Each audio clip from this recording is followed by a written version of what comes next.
Good evening and welcome to the Montebello City Council meeting of May 24th. I am calling this meeting to order at 6 p.m. Mr. City Clerk, can you please call roll? Councilmember Melendez, Here. Councilmember Tamayo, Here. Mayor Pro Tem Peralta, Present. Councilmember Jimenez, Here. Mayor Torres. And I am here. Proud to announce that we have all members present at the beginning of our meetings here. We will now take comments on closed session items. At this time, the public may submit a speaker card to the city clerk staff for closed session items. Prior to the beginning of this statement, speakers will be called in the order received. Please be aware that the maximum time allotted for members of the public to speak on closed session items shall not exceed 3 minutes per person. State law prohibits the City Council from taking action or entertaining extended discussion on a topic not listed on the agenda. Please show courtesy to others and direct all of your comments to the Mayor and City Council. We have 2 items in consideration for closed session this evening. Number 1, conference with legal counsel, existing litigation for neighbors for elections now et al. Versus City of Montebello, and 2, public employee appointment. Mr. City Clerk, do we have any comments? Yes, we do. We have 2 speaker cards for closed session items. Please proceed. First speaker is going to be Will Silvera, followed by Linda Nicholas.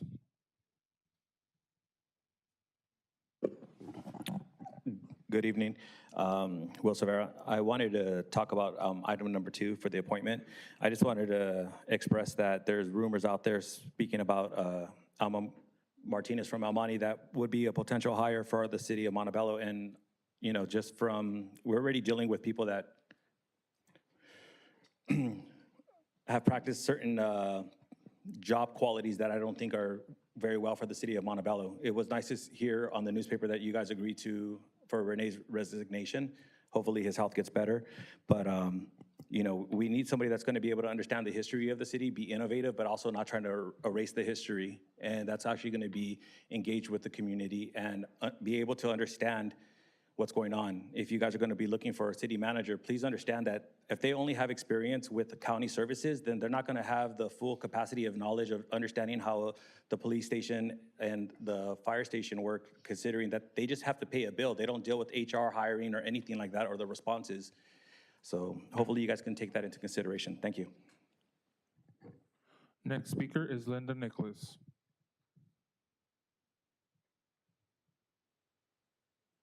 Good evening, Linda Nicholas. I don't think you should waste any more of a taxpayer's money looking for an interim city manager. You have a very qualified assistant city manager who has done the job for the last 5 months, knows our city, knows our staff, knows our businesses. Keep her in her position. Go ahead and vet to put it out to get a city manager. I don't think we need the extra expense of hiring an interim. You've already cost the city enough money with a $2 million or $3 million, whatever the payoff is. I think we have a very qualified person here as assistant city manager, knows the staff, knows our city. That's all I would say. Please don't waste any more of our money. That does conclude all of our speaker cards for closed session items. Thank you, Mr. City Clerk, and thank you to our speakers. We will recess into closed session at 6:04.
I would like to reconvene a regular session of the City Council at 7:09 PM. Mr. City Attorney, can you please give a closed session report? Thank you very much, Mr. Mayor, members of the City Council. The record should reflect that the City Council convened into closed session for the two items that are listed on the agenda as items number 1 and 2, that all 5 members of the City Council were present during the discussion, and the following is my report. On item number 1, conference with legal counsel, existing litigation, the NEN versus City of Montebello matter. On that matter, the City Council received a briefing and provided direction to the City Attorney's Office, but since no final action has been taken, nothing is further to be reported.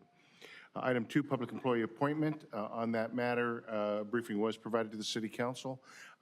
That discussion has not been completed and will be held over for conclusion after the open session this evening. That concludes my report from closed session. It's appropriate to continue with the open portion of the meeting.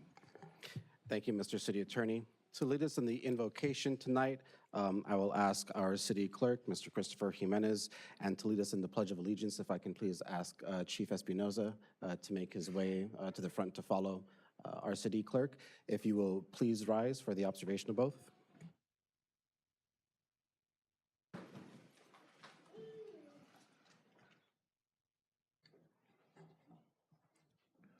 Father, as we gather here today, we pray that we are ever mindful of opportunities to render our service to fellow citizens and to our community. Keeping in mind always the enduring values of life, exerting our efforts in those areas and on those things upon which future generations can build with confidence. Let us continue to strive to make a better world. We ask this in thy name, amen.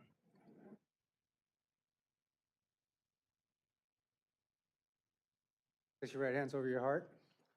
I pledge allegiance to the flag of the United States of America and to the republic for which it stands, one nation, under God, indivisible, with liberty and justice for all.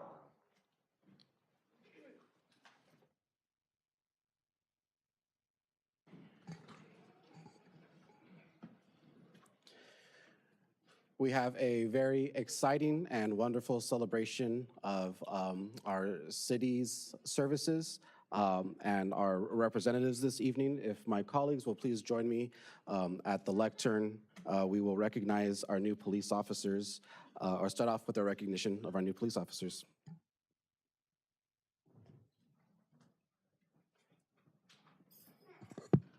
At this time, I'd like to invite Chief Espinoza to the lectern also. He's going to say a few words.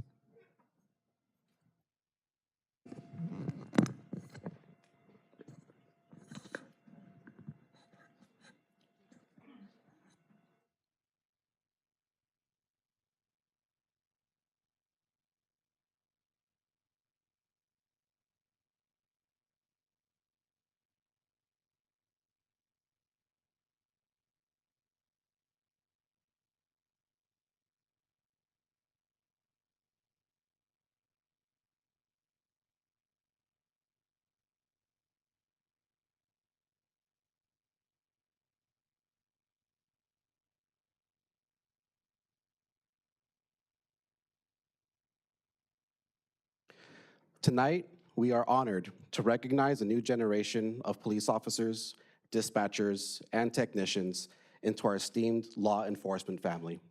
It is an honor to stand before you and address this assembly of individuals who have chosen a noble and challenging path to serve and protect our community. Each of you has exhibited courage, dedication, and a strong sense of responsibility to join the ranks of those who uphold the principles of justice and ensure the safety of our residents. To the new police officers, you are about to embark on a journey that requires unwavering commitment and integrity. Policing is not merely a job, it's a calling to safeguard the rights and well-being of all individuals, irrespective of their backgrounds or circumstances. Remember that with the power vested in you comes great responsibility, and it's your duty to exercise that power with fairness, compassion, and respect for human dignity. As dispatchers, you are the unsung heroes who form the crucial link between those in need and the assistance they seek. Your calm demeanor, sharp instincts, and the ability to make split-second decisions are instrumental in saving lives and resolving emergencies. You possess the ability to provide comfort and guidance to distressed callers while effectively coordinating resources on the ground. Embrace the challenges that come with this vital role, for your expertise is pivotal in ensuring that help arrives swiftly and efficiently. Technicians, you are the invisible force that supports the intricate web of modern law enforcement. Your technical expertise, attention to detail, and problem-solving abilities play a vital role in enhancing the efficiency and effectiveness of our operations. You provide the backbone for our communication systems, forensics labs, and digital infrastructure, enabling us to adapt and respond to the ever-evolving landscape of crime. Embrace innovation, embrace collaboration, and let your technical skills become the catalyst for positive change within our organization. To all of you, I urge you to uphold the mission of the Montebello Police Department. Remember that you are more than just law enforcers. You're establishing trust between the community and the police. We may promote constructive connections and build a safer environment via empathy, understanding, and proactive community engagement. No, thank you, Mr. Mayor, definitely. Good words. So today we will be recognizing not only our new sworn staff, but our new professional staff, right? So with policing, it takes a lot to provide the service that we do. So our professional staff are just as important as our sworn staff. And one of the things that I like to tell when people are either interviewing here or looking to come into Montebello, whether it be professional or sworn staff, is our community supports us. You support our police department, right? And that is, it's not even a sell, it's true, right? I know that you want us here. I know that our council supports our public safety, our police and fire, so that's a big part of it, right? And in addition, right, they get my support. However, when I'm hiring or we are looking as a department, one of the benefits that we have here is that I get to talk to each and every one of these individuals from sworn and professional staff, right? As do my command staff, because again, we're here for you. We're here for the communities, right? So when I'm talking to them, why Montebello, right, is usually one of the questions, right? I don't care if it's an assistant chief, to a new probationary officer, to a dispatcher. And they have to explain that to me because that's what we're here for, right? We are here to protect you. So know that when we introduce these individuals, we're getting the best quality that I can possibly guarantee to serve you, right? Not a perfect system, but that's one of the benefits here, right? It goes both ways. We're here to serve you, and we definitely know you have the support. So with that, I will be calling them up right now one by one. And again, thank you for everything that the community does for us. And I can guarantee you each of these individuals is going to try to the best of their abilities to serve, right, based on my mission and vision. First of all, Officer Bailey Dugan. Mr. Dugan, can you come up? Officer Dugan is the youngest of four. He was raised in Long Beach, attended Cal State University Dominguez Hills. He's got a bachelor's degree in public administration. Prior to this, he was an EMT, right? So I'm glad he didn't go to fire. I love our fire department, but I'm glad you're with us, Bailey. So he's been a great addition.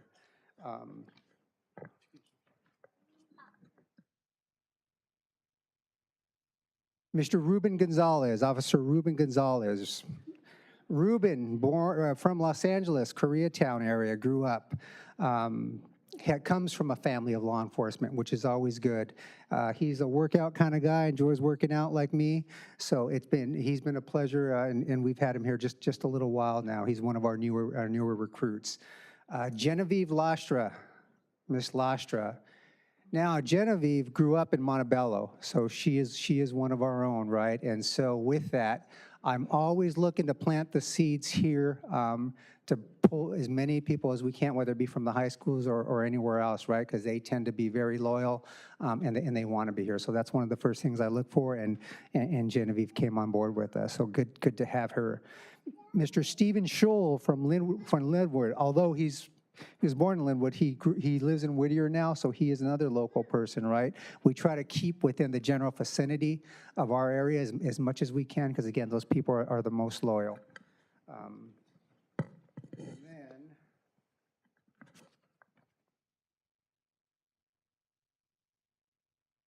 Now going on to our professional staff, our dispatchers, Ramona Langer. Miss Langer, come on up. Yeah, and she's got the little one with her, right? Maybe a future dispatcher here. Ramona was also a United States in the United States Marine Corps, right? So we got a veteran here, a former military, so that was always nice to have. Vianney Ramirez, Miss Vianney, and again, come on up, Vianney, yes, just getting off probation on dispatch. You know, and I'm talking about filling, right? We're hiring at all levels, at all ranks from all departments. We are hiring, but we're definitely hiring professional staff. We've had so many vacancies on dispatch. Oh, yeah, bring her down, oh.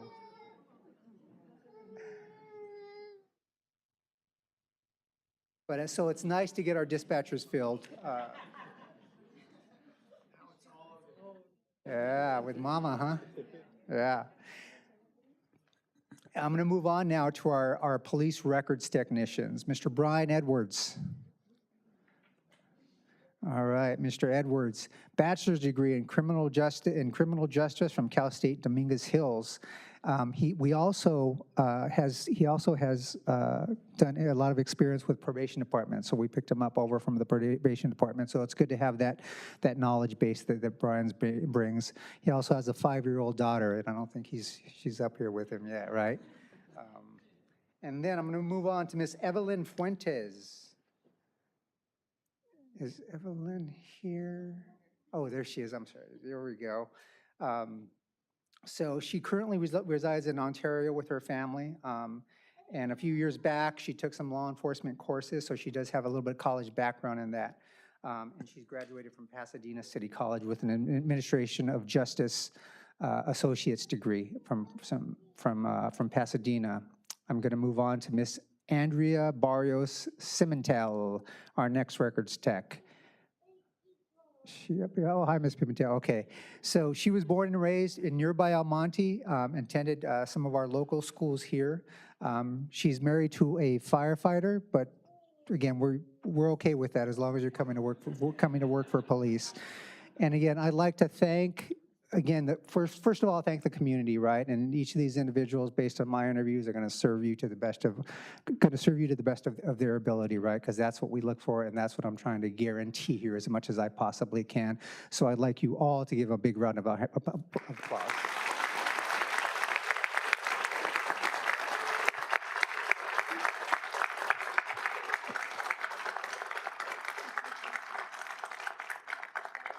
That's it, one more. And so,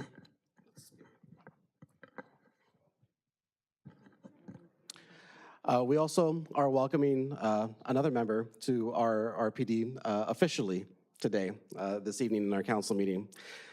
We welcome our new Assistant Chief of Police, Kenneth Cabrera. With great pride and anticipation, I stand before you to introduce someone who embodies the ideals of integrity, leadership, and a deep commitment to serving and protecting our community. Our new Assistant Chief of Police is not just a name on a badge, but an individual who has dedicated his life to upholding the values of justice and ensuring the safety and well-being of our citizens. With an impressive record of accomplishments, unwavering dedication, and a wealth of experience, I'm confident that our new Assistant Chief will lead by example and inspire each law enforcement member to reach new heights. Assistant Chief Cabrera brings over 29 years of law enforcement experience and service to the community. Starting his career at an early age of 21 with the Los Angeles Police Department, Chief Cabrera has had an honorable, exciting, and multifaceted career. With over 20 years of experience in patrol operations, he has extensive firsthand knowledge of our officers' street challenges, coupled with his experience in specialized divisions, both tactical and administrative, including gangs, vice, use of force, internal affairs, special operations, and most recently, as the commanding officer of West Traffic Division. Chief Cabrera brings a comprehensive and global understanding of leadership and management of a police department. Chief Cabrera is excited and honored to share his knowledge and experience with the Montebello Police Department and the community. He looks forward to working with Chief Espinoza, the officers, the City Council, and community stakeholders to continue providing the highest level of service the community deserves. The City Council and I extend our warmest congratulations to our new Assistant Chief of Police. I'd also like to take a moment to acknowledge and express our heartfelt gratitude to the family of the Assistant Chief. Tonight, he's accompanied by his wife, Ms. Gabriela Cabrera, his sons, Ethan and Jacob, his parents, Luis and Maria Cabrera, and his cousins, Chris Cabrera. Behind every strong, dedicated leader stands a supportive and understanding family whose unwavering support enables them to fulfill their duties with excellence. To the Assistant Chief of Police's family, who recognize the sacrifices you have made and continue to make each day. We understand the late nights, missed family events, and the weight that comes with being part of a law enforcement family. Your resilience and strength are commendable, and we deeply appreciate your unwavering commitment to our chief and the Montebello community. Your dedication, expertise, and unwavering commitment to justice have earned you this esteemed position. We eagerly anticipate the impact as we move forward in our shared mission to serve and protect. Now to administer the oath of office, Chief Espinoza.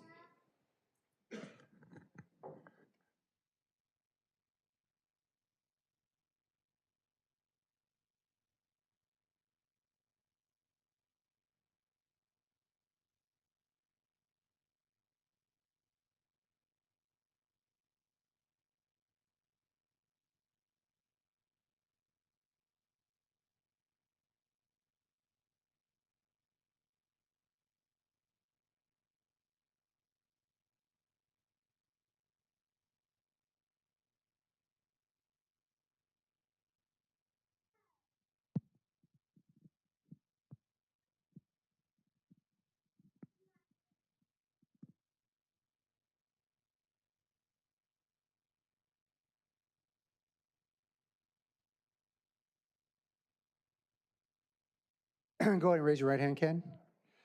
Okay. Repeat after me and just insert your name. I, I, Ken Cabrera, Kenneth Cabrera, do solemnly swear do solemnly swear that I will support that I will support and defend and defend the Constitution the Constitution of the United States of the United States and the Constitution and the Constitution of the State of California of the State of California against all enemies, against all enemies, foreign and domestic, foreign and domestic, that I will bear true faith that I will bear true faith and allegiance and allegiance to the Constitution to the Constitution of the United States of the United States and the Constitution and the Constitution of the State of California, of the State of California. that I take this obligation I take this obligation freely freely without any mental reservation without any mental reservations or purpose of evasion, or purpose of evasion, and that I will well and that I will and faithfully and faithfully discharge the duties discharge the duties upon which I'm about to enter. upon which I'm about to enter. Okay, sir. I think it's your turn.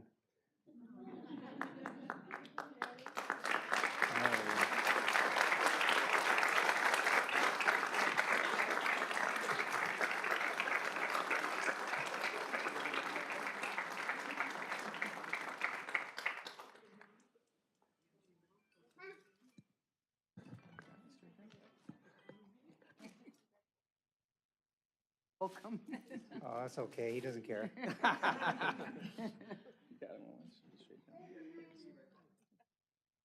Yeah, no, and just a couple words about Ken. Very competitive process. You know, it was done by a firm. Some great candidates with some outstanding resumes were interviewed. Ken's resume, I think the mayor had mentioned it, kind of speaks for itself. I don't even have to go there. Again, my main concern when bringing anybody in, even an assistant chief, right, is why Montebello, right? Are you here for the community? Are you here for the department? Are you here to do the best that you can as a police leader for the city, for the people of Montebello, and then our officers, right? And Kenny kind of fit that bill, right? Consistent with the mission, vision, and values we talk about at law enforcement, right? The mission being keeping the community safe, right? The vision and kind of how I see that department and where it's going. And then the values, right? Family man, obviously, man of faith, a man of a work ethic, right? So all that, the mission, the vision, values is what made Ken stand out and why he was selected for the position, right? And I know the leadership that he's going to provide based on our discussions, right, is again, protecting the community and putting our officers in the best position to do that, to serve Montebello, right? To bring that leadership, to make sure that we are protecting you and doing everything we can for our officers here in Montebello. So I know he's going to be an asset to our community and our officers. But with that, I'll give it to Ken if he wants to say a couple words. Thank you, Chief. Well, good evening. I want to thank everyone who came out tonight. It really, truly means a lot. I'm very humbled and honored to have been selected as the Assistant Chief for the City of Montebello. My goals are to support Chief Espinosa's vision for the department, share my knowledge and experience, and most importantly, serve the community with the highest level of professionalism and integrity. Police work is not easy by any means, and as we go through challenging times, I want our officers to know that I'm here to guide and support them. I truly appreciate their hard work, their dedication, and their sacrifices. Knowing we are appreciated and supported by the community is priceless, and that's what makes Montebello such a special place. It takes courage and selflessness to go out and risk our lives so that others may feel safe, and that's what our officers do on a daily basis. Through God, we can do all things. As the Lord told Joshua in chapter 1, verse 9, "This is my command, be strong and courageous. Do not be afraid or discouraged, for the Lord your God is with you wherever you go." As I take on this new role, I look forward to working with the Mayor, Mayor Torres, Mayor Pro Tem, City Council, and all of our community members, so we may continue to work together in making this city a safe place to live and enjoy. A special thank you to my parents, my family, my beautiful wife, Gabby, and my sons for their unconditional love and support. Again, thank you again for coming, and have a good night.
Oh, great.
Next up, while I have my colleagues here with me in front of the lectern, I'd also like to recognize St. Benedict School Girls Basketball Championship Team. Do we have them here with us this evening? If you can please come to the front.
Trabajas en la noche, de 10 a 2. You know what? ¿Sabes qué? Como termino mi trabajo, tengo que hacer otro trabajo y estoy así. I have literally fallen asleep with my phone.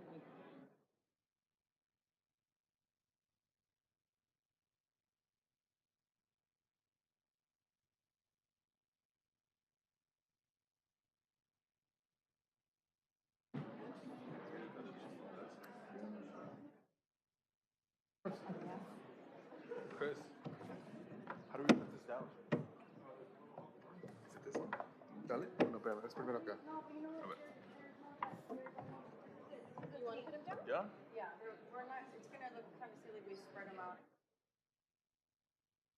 All right. I mean, it's not in the center. Whatever Angie says. No, you know what I'm saying? I mean, I've done this before. This is one of my summer jobs. Photography studios, yeah. I was like, yeah. I swear we're trying to put it down. Yeah. Really kind of somewhere. Yeah. Do you want to put I think we need to put that one down first. Yeah, take this one first. I think we're fine. I think we're fine. We're fine. Yeah. You're like, I'm telling them. Yeah. That's it. Mira.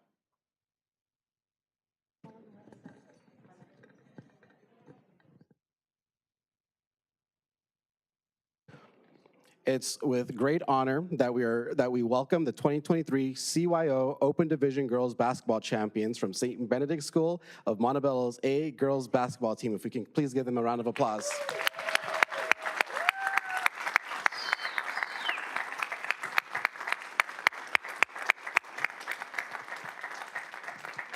This year's championship is unique, as not only did these wonderful young ladies go 23-0 at the conclusion of the 2022-23 season, but they also made history.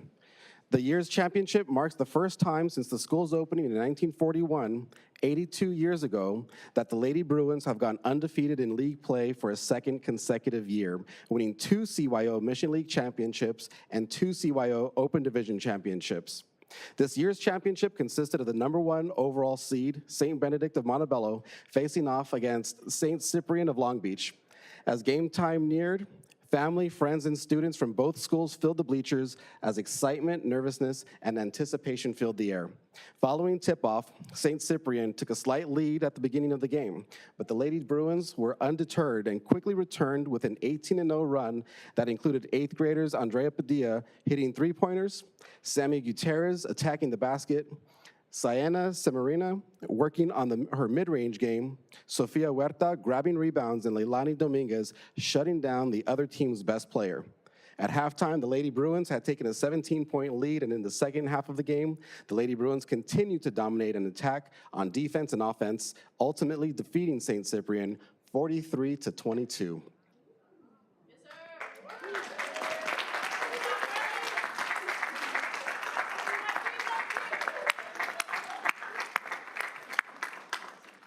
This incredible two-year run marks Coach Dominguez's fourth CYO championship overall, winning in 1999, 2014, 2022, and now 2023.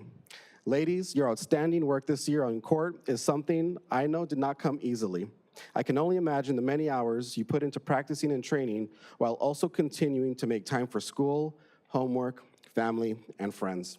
You are a representation of why the people of Montebello are the best there is, and on behalf of my colleagues in the city of Montebello, congratulations on a job well done on securing this year's championship.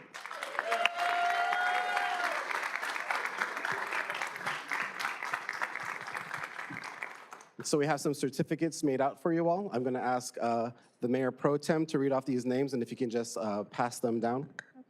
And this is fantastic. I'm sure another round of applause is coming. If you can just hold that until the end of the roll call here. Do you need me to read this? Just No. Okay, we have Alexis Sepp, Riley Montana, Juliana Gutierrez, Mia Roman, Isabella Huizar, Sammy Gutierrez, Sofia Huerta, Sienna Semrena, Leilani Dominguez, and Andrea Padilla.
Up here, we have Director James Enriquez of the Public Works Department and Juan, also of the department.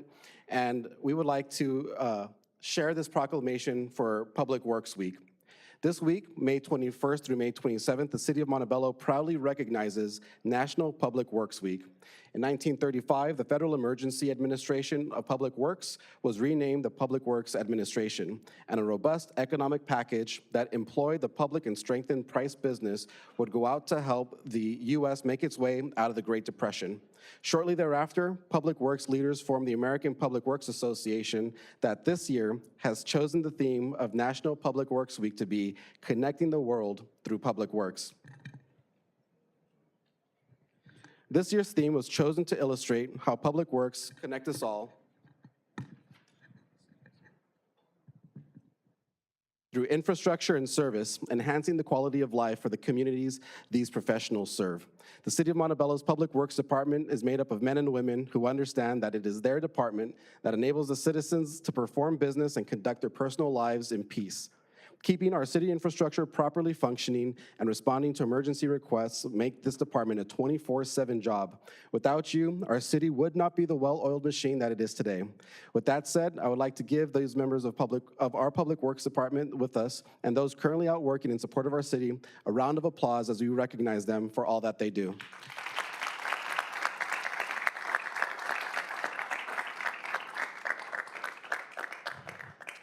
And just very quickly, I also want to note that the city is really going through quite a renaissance these last couple years. We've seen incredible streets projects. We're building up in the hills with Toll Brothers and Lennar. We're getting Topgolf done. And the many emergencies that we've had to deal with, from tornadoes to floods to pipes bursting underground. When we say that this is a 24/7 job, it's really incredible the way that you keep us moving through the city, the way that you keep us secure in our homes. Public Works is one of those essential, base, foundational functions of government, and I'm very grateful for the work that you and your department do, Mr. Enriquez. Thank you very much.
For our final group act, if I can invite Commander Larios and any members of the American Legion, Women's Auxiliary, or SAL members that may be in attendance to the front for the recognition of National Poppy Day.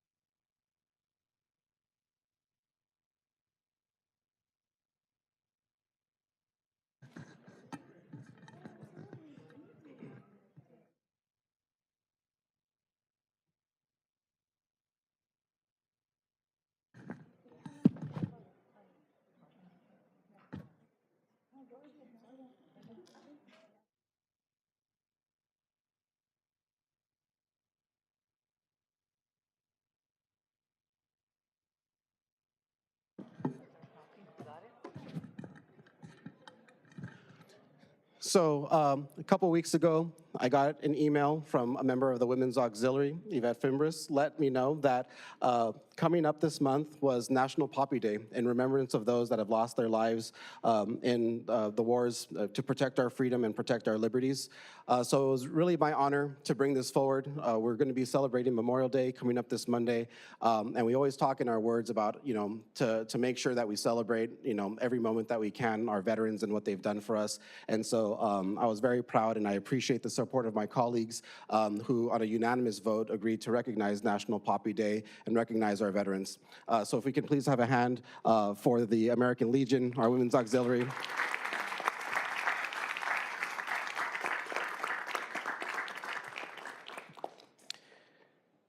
In addition to National Public Works Week, this week is also special in that this Friday, May 26th, the city of Montebello will recognize National Poppy Day. Separate from our well-known orange state flower, National Poppy Day focuses on a red poppy that flourished in Europe following World War I. Battlefields that once saw the clash of men and machines were now covered by vast amounts of red poppies, which became a symbol of the bloodshed during the war after their reference in the poem In Flanders Fields. Since 1924, the American Legion has distributed red poppies as part of a national program to memorialize the soldiers who fought and died during the war.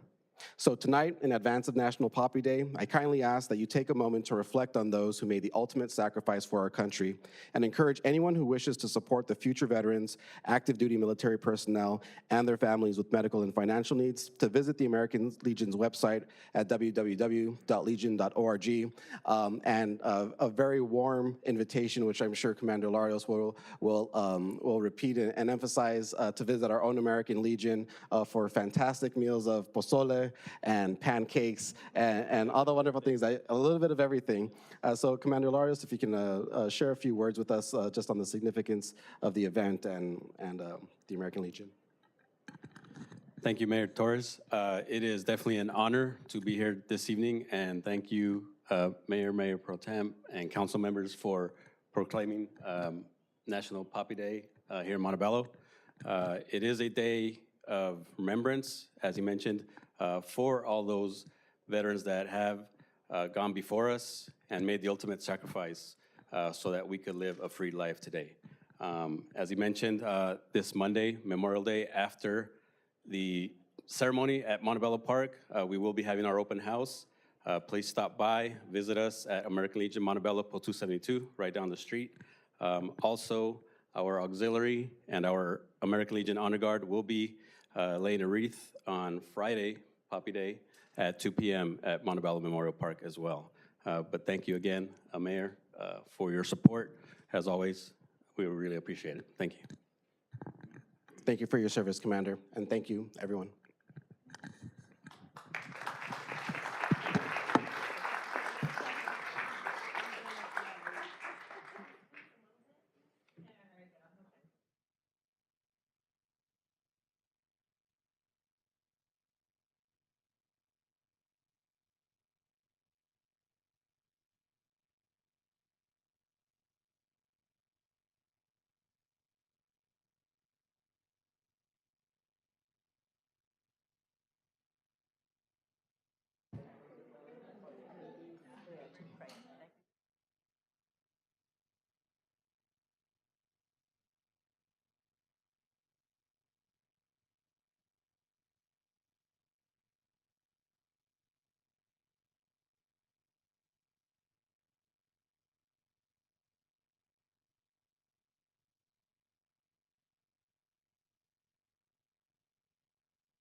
Next, I would like to invite Sylvia Takayama and her family up to the front.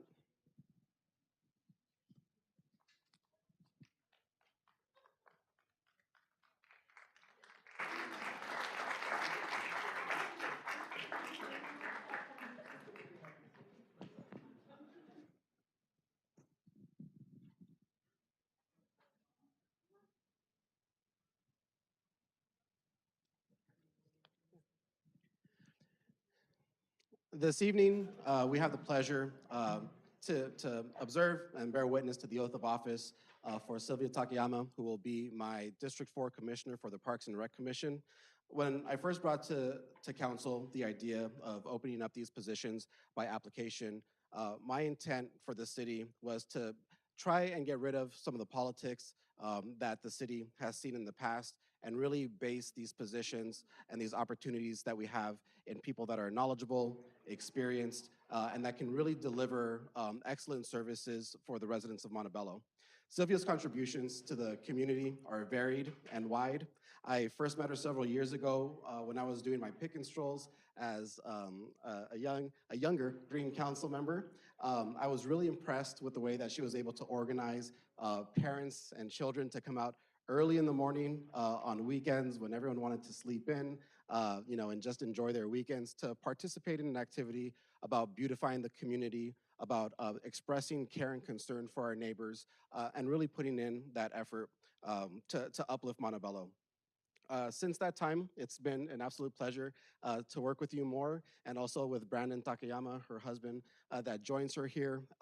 Brandon has been just another excellent representative from our residents for the community, constantly putting in requests through the My Montebello app for everything from potholes to graffiti, and making sure that I'm aware of the issues that are going on in District 4. So your family has been, I think, really instrumental in changing the quality of life for our residents.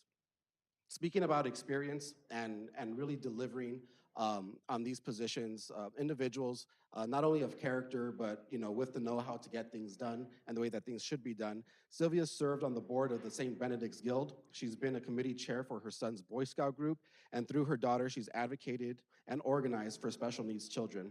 I am very pleased to introduce Commissioner Sylvia Takayama.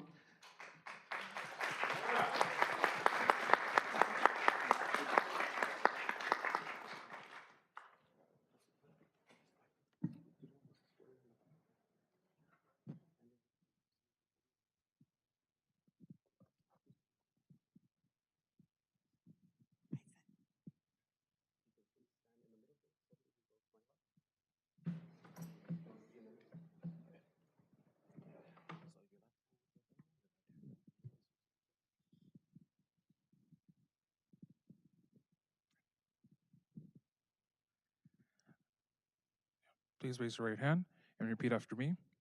I, Sylvia Takayama, do solemnly swear that I will support and defend the Constitution of the United States and the Constitution of the State of California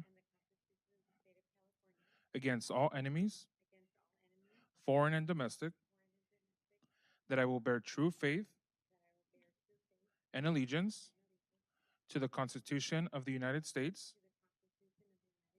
and the Constitution of the State of California, that I take this obligation freely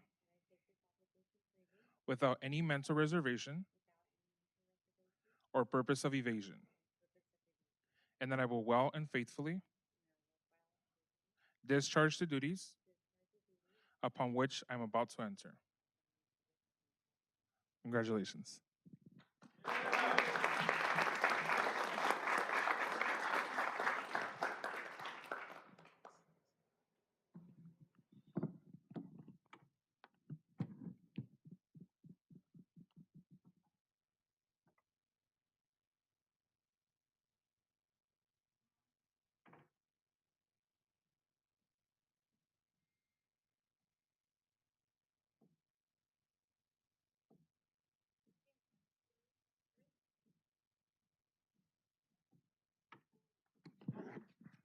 And Commissioner Takayama will share a few words. I just wanted to thank everyone who came out for me today. I really appreciate it. I thank my family for always supporting me.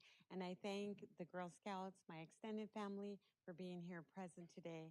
I am very happy to be a community leader for the Girl Scouts and now to welcome this new mission.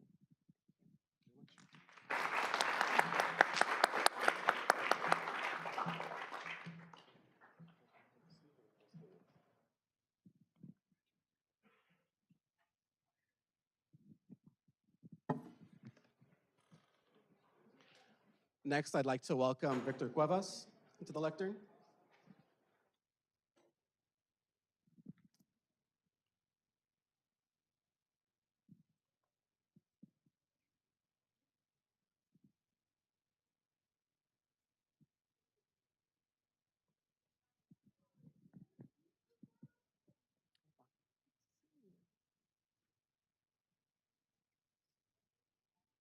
Or would you like us to stand?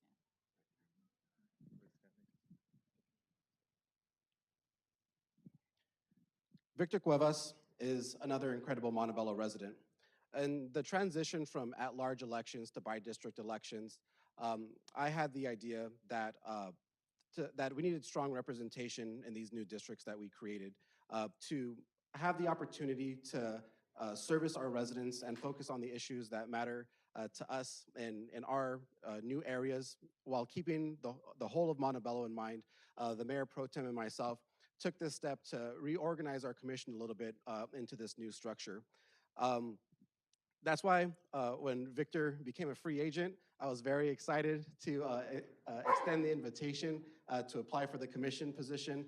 And again, just going back to this theme of having people that are highly qualified, highly knowledgeable, in positions that make decisions of impact for our community, I can't be more proud to have Victor on my team as a commissioner. He's another resident that's been deeply involved in our community, whether it's been coaching Montebello Youth Baseball and the Montebello Baseball Association, volunteering and mentoring for college-bound youth. Victor has made sure to share his gifts and abilities with the community. I'd like to thank his lovely wife, Blanca, and 2 children, Sophia and Victor Jr., for sharing Victor with us and for your contributions to Montebello. He received his degree from Cal Poly. He's a licensed civil engineer, and he works as Inspection Bureau Assistant Chief for the LA Department of Building and Safety. I'm looking forward to your continued service on our Planning Commission and very proud to reintroduce you, Commissioner Victor Cuevas.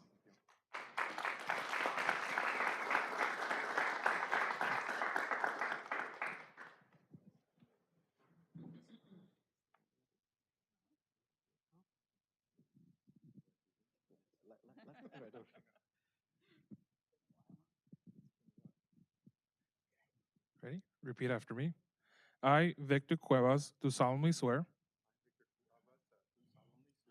that I will support and defend the Constitution of the United States and the Constitution of the State of California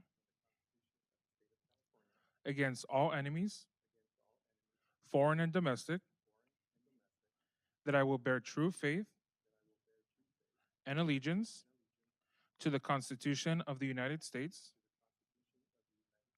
and the Constitution of the State of California, that I take this obligation freely without any mental reservation or purpose of evasion, and that I will well and faithfully discharge the duties upon which I am about to enter. Congratulations.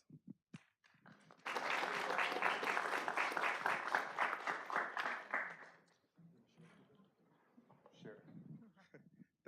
Thank you, Mayor. I appreciate the opportunity. And thank you, Mayor Pro Tem, for allowing me to serve on the Planning Commission. It's been a privilege and an honor, and I will do my best to execute the responsibilities of Commissioner for the City of Montebello, which, of course, lived here for a long time, maybe not as long as my wife, but became our home once we were married 27 years ago. Thank you. And tonight's particularly special because when Victor was appointed in 2020, unfortunately under COVID, we weren't able to have this observation in chambers. So although he's served us for a couple years already, this is the first time that we're able to do this in public and witness this ceremony. So very proud to be here with you, Commissioner Cuevas. Thank you so much.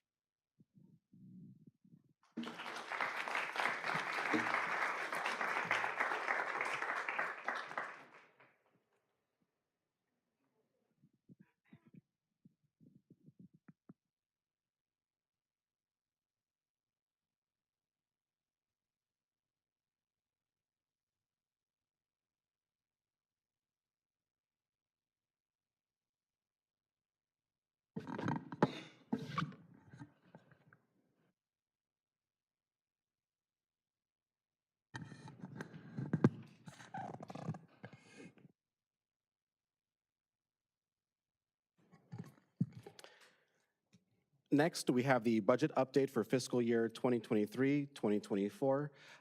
Ms. Salazar? Thank you, Mayor. At this time, I'd like to invite our Director of Finance, Michael Solorza, who will be conducting the presentation tonight. Thank you. Good evening, Mayor, City Council. Thank you, everybody, for taking the time to hear an update on our fiscal 23-24 budget as we're in our fifth month of preparation now. So we can get the budget up on the presentation up on the screen. I'll get started.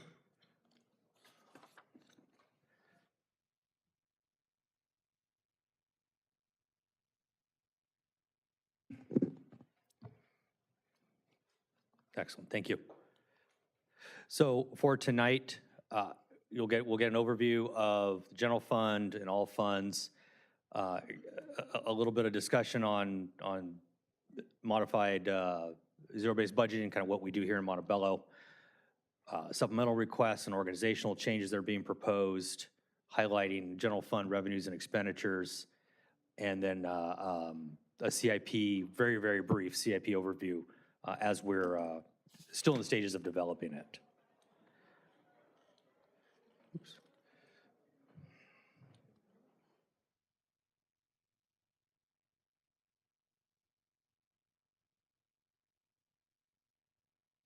Okay, if I can go back one. Yeah, it went.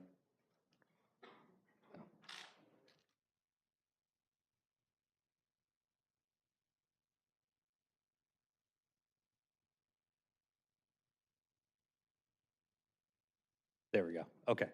Thank you, Kimberly.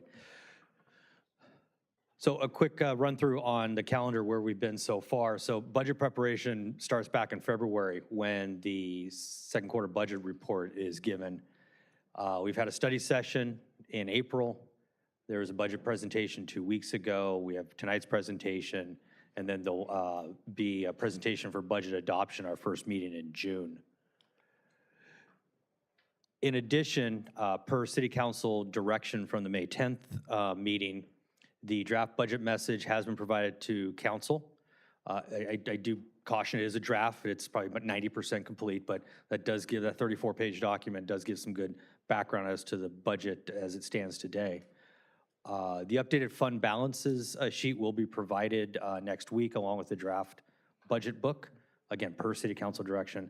And then Director Enriquez and I are working on filling out the CIP budget and the descriptions, again, per City Council direction. So look for those things upcoming.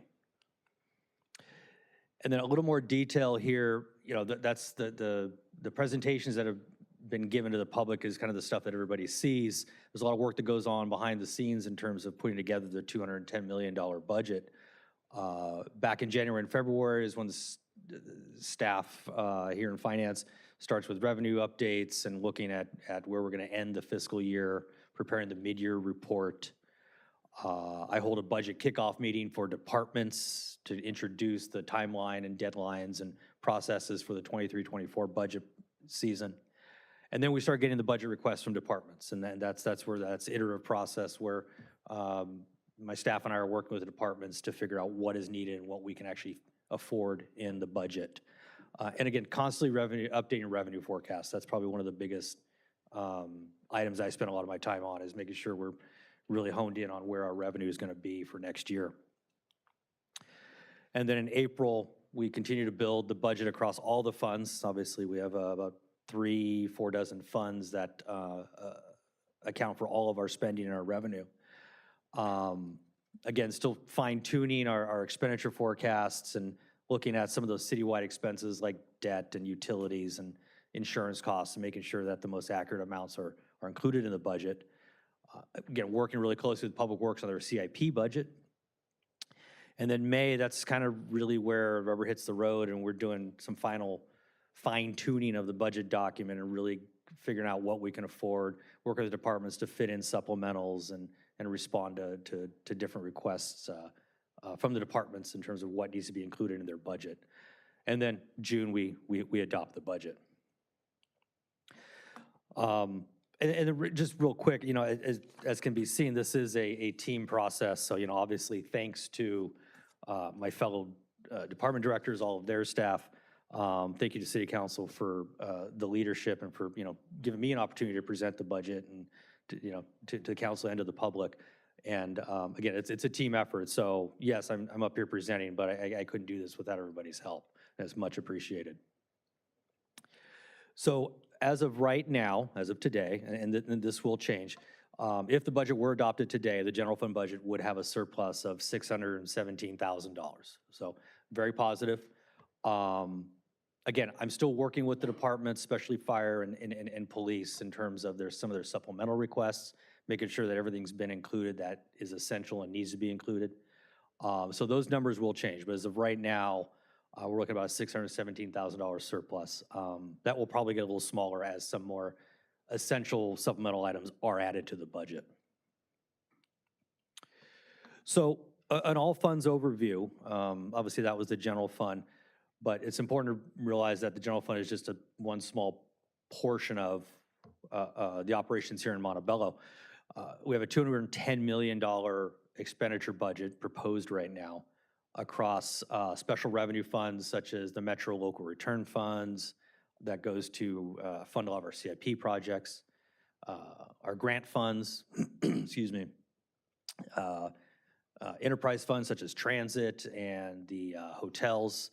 So all of those funds, the revenue, the expenditures make up the $210 million expenditure budget, and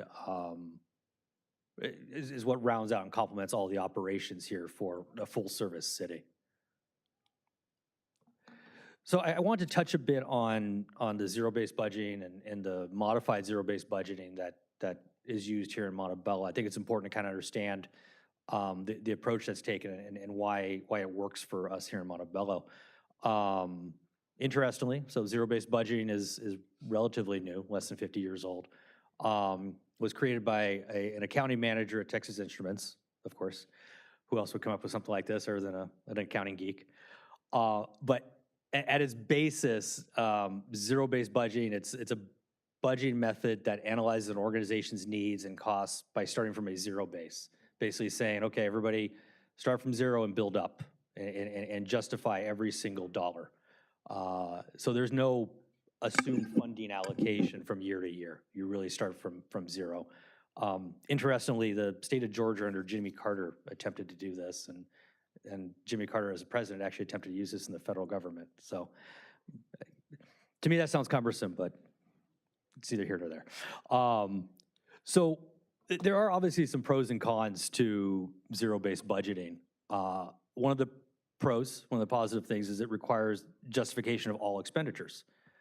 And it helps ensure that unneeded funding is not automatically rolled over year after year. One of the things I found in my experience over the 20 years, it's really easy for one-time dollars to just kind of find their way, and if you're not careful, one-time dollars become every year dollars if you don't really look at budgets and pull them out. So I know my fellow directors are listening right now. The con, the kind of the negative aspect of this is it's very time consuming. It's very complex. It requires a lot of data. Obviously, we're all working directors. We all have very capable staff, but in order to really build a true zero-based budget, that's a lot of work and a lot of data that isn't necessarily always available or always not as reliable. So really, we have to ask ourselves the cost-benefit analysis here. Is the payoff worth the time and effort to justify every dollar? So what I've been doing here now with the fourth budget is here in Montebello is utilizing what I've termed a modified zero-based budgeting method. So what I've done since I've started here is give departments 3, 4, 5 years worth of actuals by line item and to show a pattern of their spending, to give them the data that they need to come back with some realistic requests for budget items. And then requiring information and notes and justification for why they're asking for a certain amount, especially if it differs from a prior year or if it differs from a 5-year average. So at the end of the day, the goal is every budget only includes funding for what's necessary and required. Elimination of any contingency amounts with no justification. I had a colleague back in Huntington Beach who was everybody's friend in every department because he would hide about $250,000 in the budget, and he would always be able to find money for his department friends. Yeah, we don't do that here. Yeah, it was very interesting when we realized, John, what are you doing? Anyways, so that's the goal. The goal is you don't have this fluff that just unnecessarily beefs up the budget. Like, we really want it to be lean, we want it to be tight, we want it to be funding everything that is essential. And just anything that's above kind of your normal required expenses, that's the supplemental budget process. We have a process where departments will ask for one-time funding or adding staff or adding programs to a budget that are new. And that's the whole point of this modified budget process, is justifying new expenses in a given year. So what's interesting, and in the last week, I kind of did a little more research on what I would deem fixed costs. Those costs that we have to pay. Like, when you look at their general fund budget, these are the things we can't get rid of. I mean, we could, but then we would cease to exist. We'd cease to function as a city. We have utilities. There are certain utilities we have to pay for. We have to pay for electricity, we have to pay for internet, we have to pay for water. Like, sure, we can institute energy savings, but we can't not pay our bills. Salaries and benefits. We have commitments through our MOUs that we have to pay our employees certain wages and benefits, so we have commitments there. So when you look at our 23-24 budget, about 96% of it is what I consider spoken for fixed costs. These things that you really can't strip out, like our insurance premiums, our workers' comp payments, debt service and lease payments. We can't not pay those. So we have a very large fixed amount of our general fund budget that kind of we walk into every day that you really can't reduce without significant impacts to the organization. So, for example, the fixed costs, about 42 million of it is salaries and benefits, our pension payment to PERS, overtime. There's another $5.5 million that we pay, for example, for SIACA to help us with animal control, fire dispatch to City of Glendale, our crossing guard services.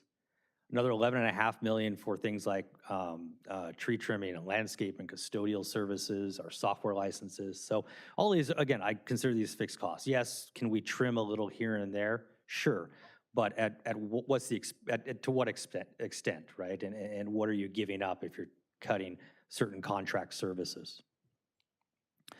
$2.25 million in the general fund for debt services and leases. Our utilities are about $4 million a year: electricity, water, cable, telephone. And then our insurance premiums for both liability, workers' comp payments, another $4 million. So again, all of these are what I would consider fixed costs. And why we use a modified zero-based budgeting approach here, where it wouldn't make sense to have everybody justify $1 of an electricity, utility payment. There's, some room for discretionary spending, supplies, equipment, training. But even in those areas, there's less discretion than I think we realize. For example, it's important for the city to be members of our 2 COGs of Cal Cities. Those are dues we pay on an annual basis. Sure, we could cut those, but then we'd lose out on that advocacy and the benefits from being a part of those member organizations. There's required equipment replacement that we just have to do for public safety. Again, we can't cut without consequences. So the whole point here is kind of showing that we have a lot of fixed costs, that there's very little discretion when it comes to building budgets, at least in the general fund. There's a lot more discretion when it comes to special funds, but focusing on the general fund, there's very little discretion in terms of kind of free spending or where we can move funds around without impacting daily operations and what our residents see and what our residents have come to depend on. So again, 96% of general fund appropriations are spoken for. So any requests above what is considered normal, everyday costs to run the organization. That's where the supplemental budget request process comes in. So there's a process, there's deadlines, there's forms that departments submit to finance to request new staff, to request a new program or increases in maintenance and operations. And that's where we get to add to the budget. That's the process that allows us to build that budget if there's room. So part of that is staffing, and I'll start with just kind of an overall view of the proposed budget and the staffing. For 23-24, 556 full-time positions across all departments. It's a net increase of 16 positions. There are some subtractions and additions in departments where we're getting rid of obsolete classifications and adding new classifications, so it's a one-for-one swap, we're not adding. But overall, we're looking at a net 16 FTE increase in the proposed budget. So looking at the supplemental budget requests, again, talking about that process. So every department, not every department, some departments submitted supplemental budget requests for adding staff. So we have a management analyst in administration, 2 battalion chiefs in fire, a social work supervisor, a field response case coordinator in fire. Those 2 positions would be funded 100% through grants, part of a second MCAP team. Parks and Recreation, other community services coordinator, police, adding 4 police officers, 4 full-time police officers, and then Public Works, a traffic engineer. And then with traffic engineer, that's another position that could be offset depending on the projects they work on, if the projects they work on are eligible for like Metro funding or grants. So with these new positions being added, it's a general fund impact of about $263,000, non-general fund about $195,000, and that's fully burdened. So what's interesting is departments, as you know, with the 4th year budget, departments have gotten used to the process and putting in supplemental requests. So I tip my cap to my fellow directors. This is the largest dollar amount of supplemental requests so far, so good job. The requests were just north of $12 million. So $12.3 million in requests. That was the wish list that was presented. It'd be nice to be able to be Santa Claus and say yes to everything, but obviously we have to prioritize. So you see it ranges from, I only asked for 20, to fire who asked for 5.3. So not to put Fernando on the spot, but I'm just gonna put that out there. But and again, the process I joke a little bit, but the process is I do ask departments to identify all of their needs. So to their end, I give them kudos for being brave enough to say, yeah, this is what we need. And we do it, I do it over 3 years so that they can put it in different buckets, okay? It's not quite a highest priority. We can wait another year, we can wait a couple of years. So, you know, this $12 million is kind of the wish list, like if we had it, this is what we would want all at once. But it's not necessarily, oh, things are gonna crash or we're gonna stop being able to provide services if we don't have this funding. But just to kind of provide an order of magnitude, this is some of the need that's been identified for 23-24. Needless to say, what's been included is much less than 12 million. What's been included is about 2 million, about 17% of the request. So,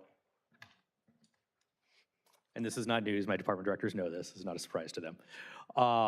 So what we see here is about 188,000 in general fund supplementals and another 1.9 million in non-general fund. And that's literally from 2 places, transit fund and then asset forfeiture for the police requests. So just kind of getting into the detail here, community development, the 50,000, thank you, Arlene.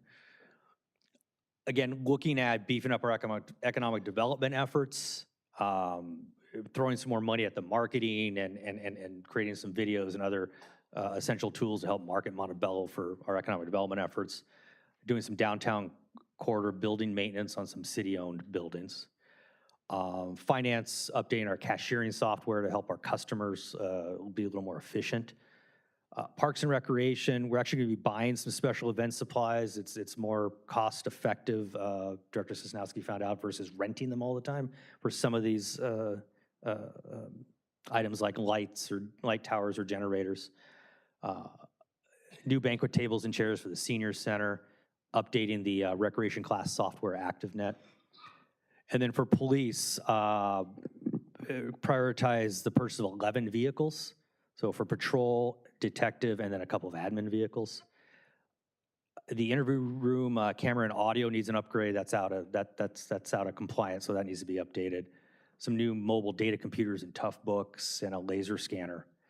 And then Public Works, some funds for plan check software. And then in transit, the biggest piece of that is the rebranding of our buses. So making sure they all look the same. So, and then moving on now into the proposed budget. So what we're looking at is, again, for right now, as of today, I'll be right back at it tomorrow looking at our revenue projections to see if this holds. 73.18 million, $73.2 million for 23-24. It's about a $4.5 million increase over the prior year. Probably the biggest areas is we have some new sources of revenue. For example, our SB 1383 franchise is an extra $300,000. Our contract with Montebello Unified School District for SRO, that's another $300,000.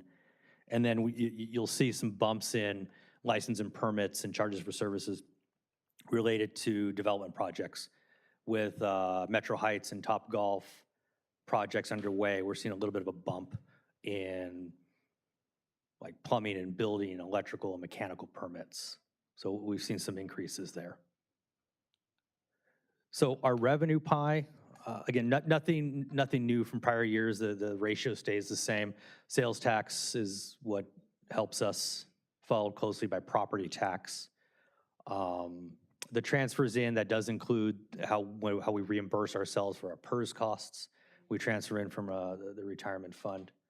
But again, sales tax still remains the largest source of general fund revenue for Montebello. And you'll see here for next year, we're projecting about $26 million in sales tax. Majority of that is just south of 15 million for the Bradley Burns. And Measure H is doing very well. It's at 9.8 million. I would not be surprised if we got really close to 10 million next year. I don't feel confident enough at this point to project that, but as we progress, I think so long as we don't see a deep and prolonged recession, I think our Measure H will start to produce about $10 million. So it's a very important source of revenue. The entire presentation up to this point, most of that would not have been possible without Measure H. So, all of those supplementals, the addition of staff, I mean, this would have been a very short presentation without the extra revenue from Measure H. And then on the flip side, we have expenditures. $72.6 million in the proposed budget across all departments. About a $4.6 million increase year over year. Some of the good news is we've fully filled our maintenance worker positions, so you'll see some increase in expenses because now all 22 of those positions are fully filled. We've increased our tree trimming. We've added some extra money for tree replacement, some other beautification projects. And we've had to increase things like our electrical and plumbing contracts just because our buildings are getting older. So of course we answer those needs by increasing. And then this 72 million does include the general fund supplemental requests and the funding for the supplemental positions that was presented earlier. So then the composition by function, again, no surprise, no change. Police and fire, public safety, priority for the city. Those are the two largest funded departments, again, for general fund. Public Works, about 23%. That has nothing to do with CIP. That's all of landscape and facility maintenance, engineering, all of those general funded activities. The CIP is separate from the Public Works budget you're seeing here. Transit is, by dollar amount, the largest function in the city. And for next year, $38.4 million, about $2.8 million increase. And there's, again, this includes about $1 million in supplemental items. So there has been some increase in fuel costs. We're throwing a little bit more money at, as we're filling positions, filling our bus operator positions. So you'll see some increases there due to those factors. And then it's important, obviously, to talk about our 2 city-owned hotels. Hilton Garden Inn continuing a good post-pandemic trend of another surplus year. This is about $272,000 surplus. And again, these expenditure numbers include the debt service and all operating expenses for the hotel. And the Home 2 Suites, which has, different demographics, have a different operation, looking at about $3.1 million surplus for next year. And just like the Hilton Garden Inn, that includes all debt service, all operating expenses. And then I said I'd do a really brief overview on the capital improvement program. It's really just the numbers at this point. I'm working with Director Enriquez to get descriptions. But right now, total $37.4 million CIP program, about $14 million in new funding, $23 million in carryover. So it's important that with any CIP program, a lot of these are multiple year projects. So you're always going to see a significant carryover amount that has either been budgeted from prior years or at least committed and programmed that we roll over. So the $14 million in new revenues for either new projects or additional funding for existing projects. And then on top of that, we're rolling over, carrying over money that's been previously approved by the city council. Paving projects and intersection projects, and there's even some maintenance that's funded through gas tax, for example. So again, $37 million new and carryover funded CIP program. So next steps at this point, further analyzing and refining our revenue projections, looking at the expenditure requests, working with departments to kind of finalize their supplemental requests, seeing what we can fit into the budget, knowing we have about $600,000 to play with. And then the next step at this point is present to council a budget for adoption at the first meeting in June. And council, you will get your draft budget books by early next week. So you'll have those actual hard copies to review at that point. And then there will be some changes, obviously, as supplemental requests are added, but I don't envision any wholesale changes. And at that point, thank you for your attention, thank you for your time, and I will take questions. Thank you. Thank you very much, Director Solorza. Starting with Councilmember Melendez, any questions or comments? Thank you. Again, thank you for the presentation. This whole budgeting process has been extremely detailed. I know almost every council meeting, we'll be getting a little bit of, the budget, how it works, the allocations, the expenditures, revenue streams. So it's been really good information coming in, not just for us, but for the public as well. And looking forward to the budget books. I know we're going to dive in there and we're going to have a lot more questions about the specific allocations to each department. In regards, I just have a quick question. On page 31, there was the carryover appropriations. What is that? I mean, is it we just didn't utilize that money, or we didn't? I mean, can you just explain a little bit more what that means? Yes, of course, council members. So referring to the CIP program, looking at approximately $23 million in carryover appropriations for the CIP program across all projects.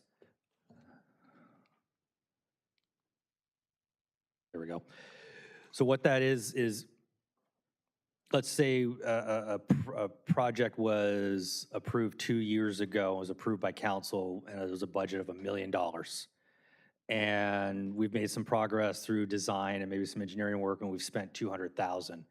Well, now we're ready to get to the construction phase of it. Well, the $1 million was already appropriated. So we don't need appropriate $1 million, but we have 800,000 that we still need to complete that. So we're gonna carry that over. That's what we're talking about, is the unspent, previously budgeted, but unspent funds that belong to that specific project that we're gonna re-budget in the new year. Versus new funding where we have brand-new projects that have never been appropriated, or we have an existing project that, ooh, that carryover money isn't quite enough, we need to throw some more money at it. So that's the difference between the two. And just following up on that, just to understand, so, because I see different fund descriptions here, Prop A, Prop C, Measure M, is there a timeline associated with the carryover of the appropriations, or when it needs to be utilized, or?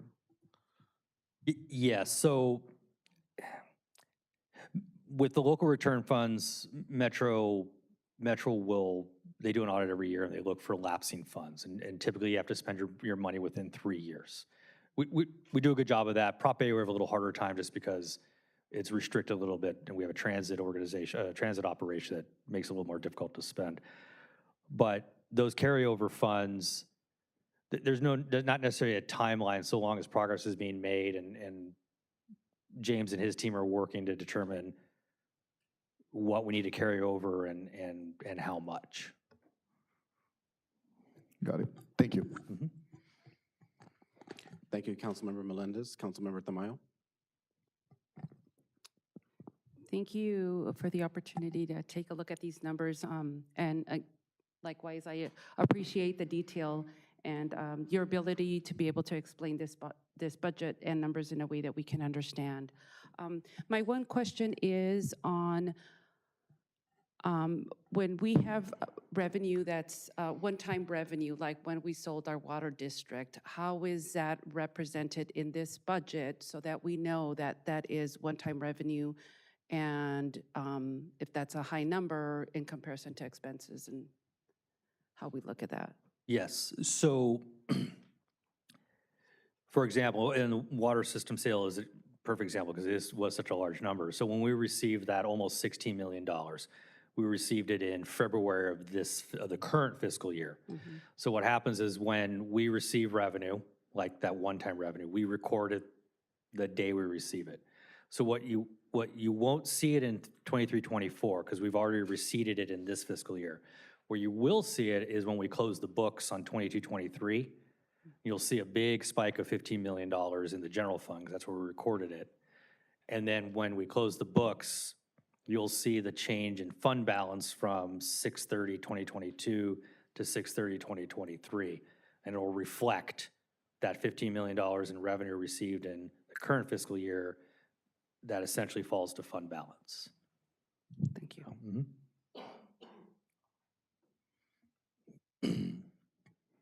Thank you, Councilmember Tamayo. Mayor Pro Tem Peralta. Yes, thank you so much, Director Salarza, and also our department heads and staff for just this, I know, very intensive process that it takes to really build a budget from the ground up, and for just being intentional and thinking about the requests that are needed in order to just make our community better. I do appreciate the budget message and fund balance dates that are going to be provided prior to introducing the adoption of the budget. You know, that's for, I think, for council, it's extremely important for us to really understand those two items in conjunction with the budget that then comes forward. I am looking forward to the continuation of our department presentations to really understand these numbers in a way that's broken down through the different requests, and just understanding within each department the tools, the programs, the staffing that is needed moving forward into this next fiscal budget. And so with that concludes my comments at this time. Thank you. Thank you, Mayor Pro Tem. Councilmember Jimenez. Thank you, Michael. My colleagues said it all. Thank you, though, for Just the breakdown of everything I'm making. I think this is again, your presentations are always. I don't think they put too many people to sleep. I'm just kidding. No. Thank you. No, it's finance, but you actually make it very clear to where like the audience. I know that it keeps them also focused.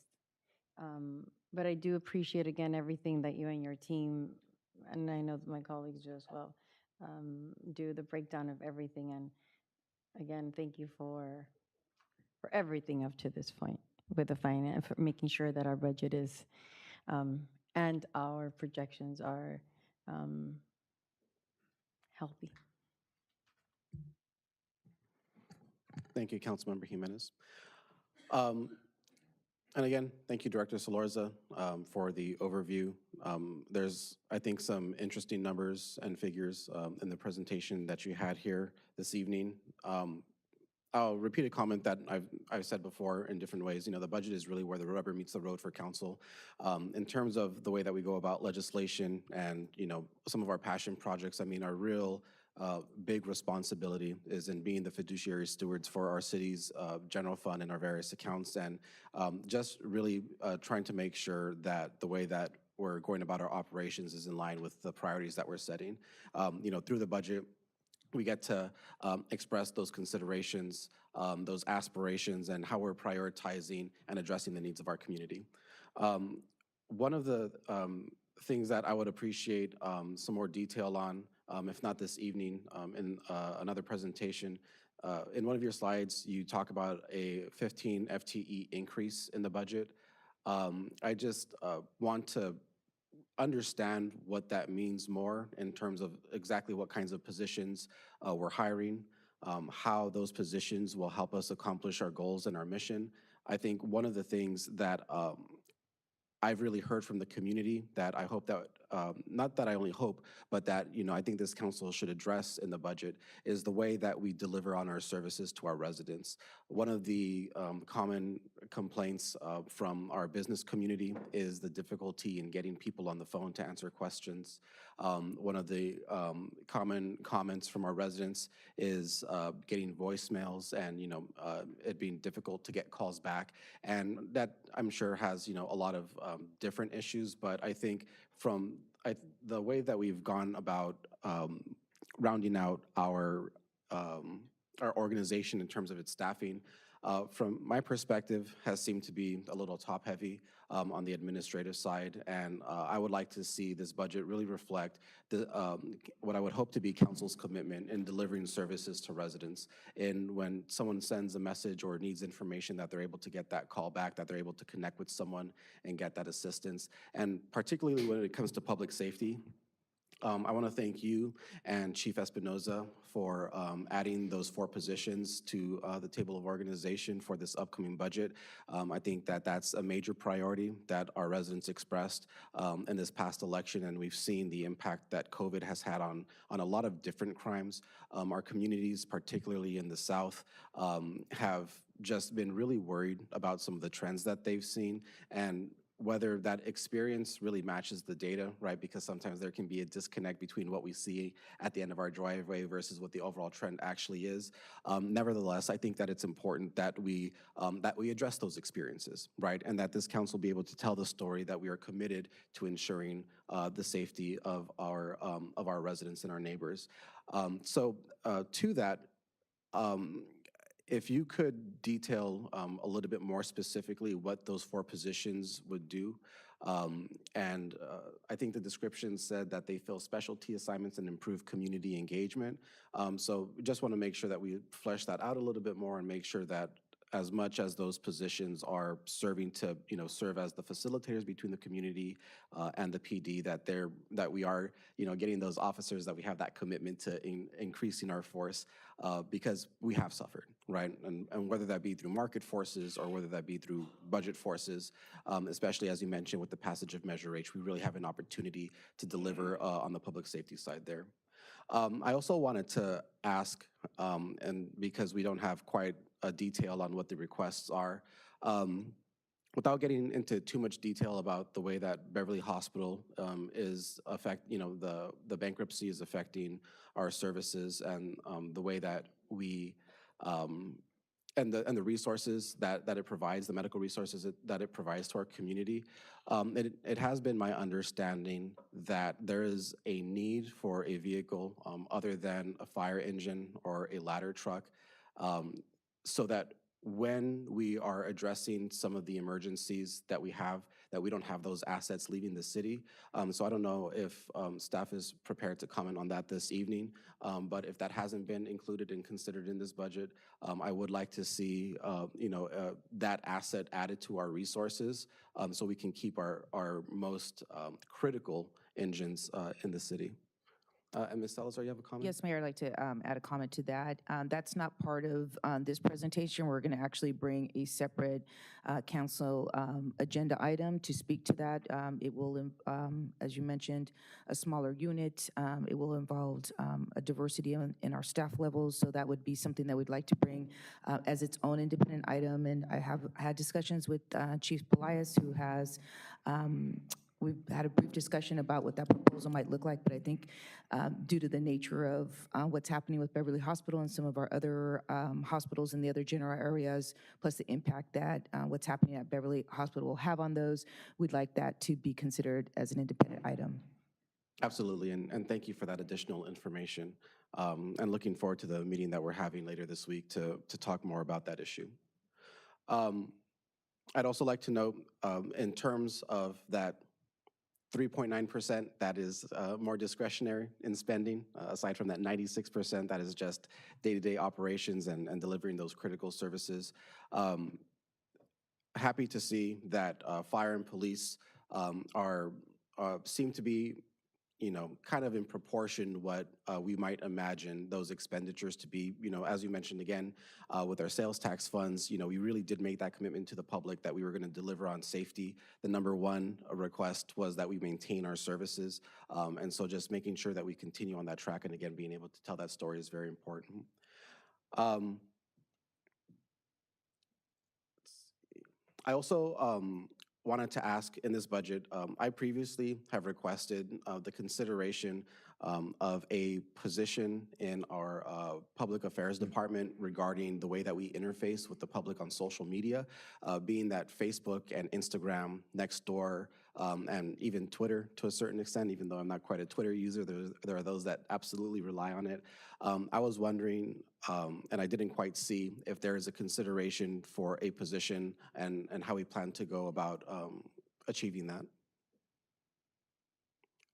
So I don't know if anyone is prepared to speak on that this evening, but There's a few items, if you don't mind, I can start from the top and answer a few of your questions. And, oh, sure, yeah, absolutely. And indulge your time here and maybe ask for a little follow-up. Yeah, absolutely. Right. So in terms of the 16 FTE year-over-year change, there's a fairly decent explanation in the budget message that was sent. That said, if there is a request for some additional information that's not necessarily in the budget message, obviously more than willing to follow up. But I would turn your attention first to the budget message. If that's not quite telling the full story or not enough detail, because it is, a budget message, then we can provide some additional information as needed. And then I'm going to put the chief on the spot here. I think the chief can probably explain the use of the 4 additional police officers and what he envisions. If I can call Paul up to provide a little background there. Thanks, and sir. feel free as I go through my questions to interrupt, and if there is information that you have ready this evening, feel free to jump in. Yeah, and so as you know, Mayor, we are currently trying to fill vacancies, right? 10 to 11, depending on when I have graduations. So we have to get up our patrol to a minimum standard, which we are right now. I've had to deplete a little bit on traffic and my community relations to make that happen. So as we hire more, I can fill those up and also reinforce our patrol teams a little bit more, right? So those 4, ideally, right, I'd have another 2 in traffic and another 2 in detectives. And with that, though, my patrol teams would be filled out after filling up my vacancies. And then I'd be able to augment some of those patrol teams, because that also goes to response time, service, And all, the little calls as well as the emergency calls, right? So we're within less than 5 minutes on an emergency call to any given location. That's a little bit, that's much higher with the, what we call non-coded or the less priority. So I want to pay attention to that too, right? So those four, after we get to, by the end of the, hopefully by the end of next fiscal, right? We've filled our 10 vacancies, and then we're adding those additional four. We'll be filling in the traffic unit, the community relations unit, and the detective unit, right? With each of those, right? With that 5-year plan that I talked about for those additional as we build out for what we need. So I hope that answers your question. It's kind of a loaded question because of the current vacancies that we have. Yeah, of course, and you know, it kind of reminds me a little bit about what LA Mayor Karen Bass, you know, brought to the department, the LAPD, talking about, you know, we're going to add 400 positions. Again, the budget is a little bit aspirational, right, in terms of like the targets that we would like to hit. It also has to be very realistic in terms of what the current conditions are, and keeping in mind that we do have those vacancies that we do have to fill first. I think making sure that we have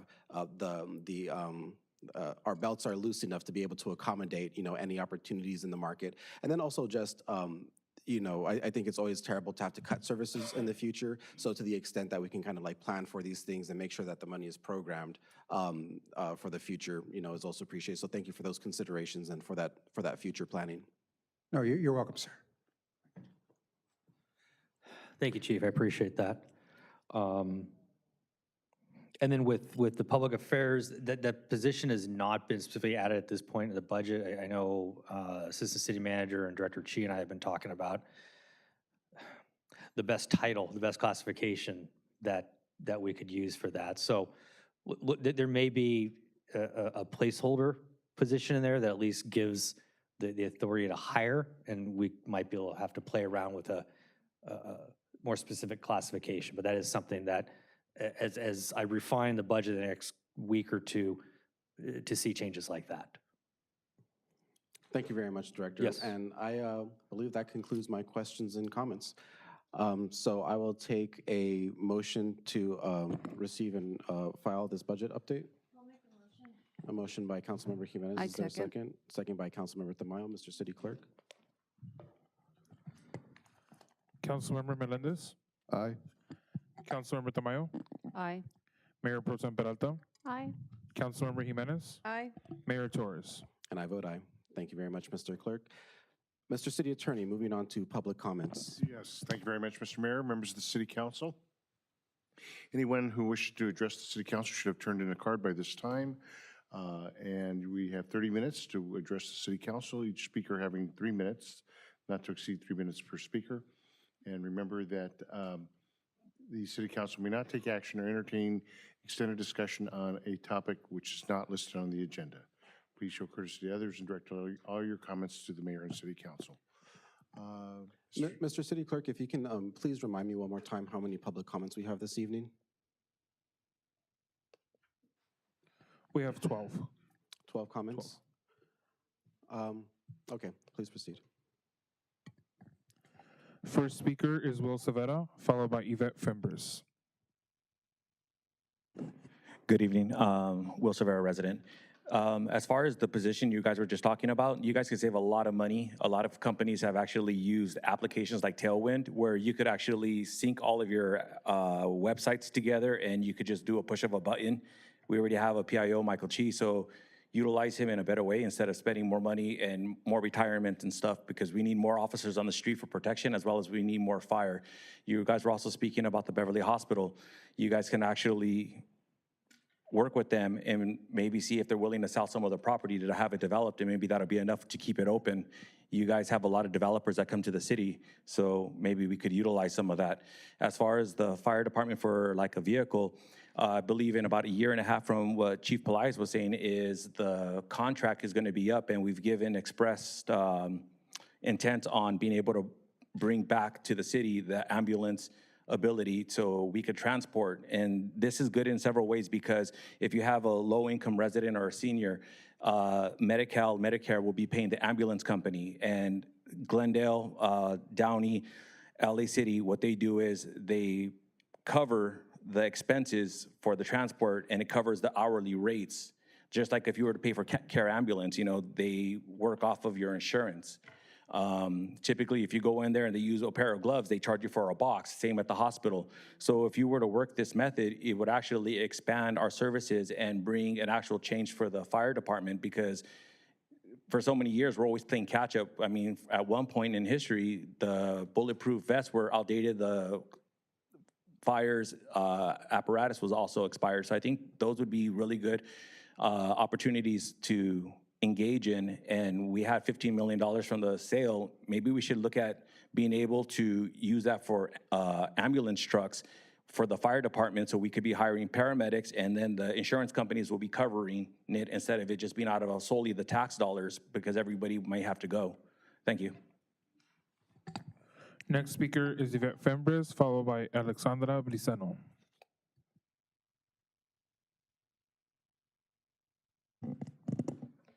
Good evening, Mayor Torres, Mayor Pro Tem Peralta, and council members.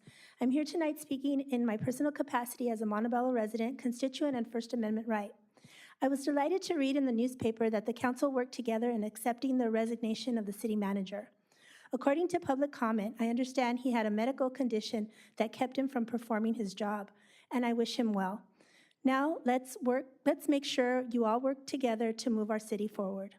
Over the last 3 years, the city has had an increased revenue due to the Montebello voters approving Measure H to ensure our police and fire departments are properly staffed.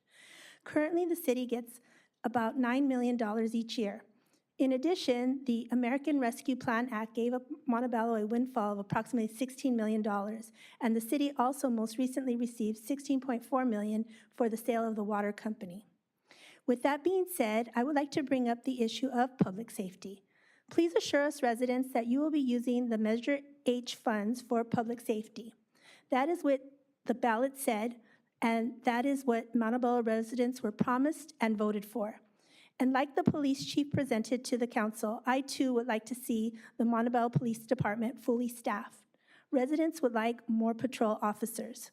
I would also like to see the Montebello Fire Department fully staffed. Even though residents passed Measure H, the city did the opposite and reduced staffing. For safety purposes, I understand that 4 firefighters are required on a truck for the firefighters' safety and to be able to provide efficient services to Montebello residents. Lastly, council is on the right track by bringing back accountability through the Civil Service Commission to make sure all civil service laws are followed for the protection of the city, residents, and employees. Rumors throughout the community have been that our ex-city manager hired friends and friends of friends. Again, I'm very pleased Mayor Torres, Mayor Pro Tem Peralta, and Councilmember Tamayo listened to the employee groups and residents who spoke in favor of the Civil Service Commission. Furthermore, I appreciate that you now require competitive bidding on contracts over $50,000 to ensure it is a public process and that you are requiring staff to include all documents with agenda items. Thank you. Next speaker is Alexandra Briseno, followed by Tila Gregorian. Good evening, Council. I want to thank you guys for accepting City Manager Renee Bobadilla's resignation by a unanimous vote of 5-0. Like Yvette said, now we can move our city forward. Now I want to express some concerns. I've noticed that on almost every agenda, the council is asked to approve more and more increases to the budget and the hiring of more and more staff. On a routine basis, when contracts come up for extensions, more and more projects or services get added, or there's an increase in contract spending.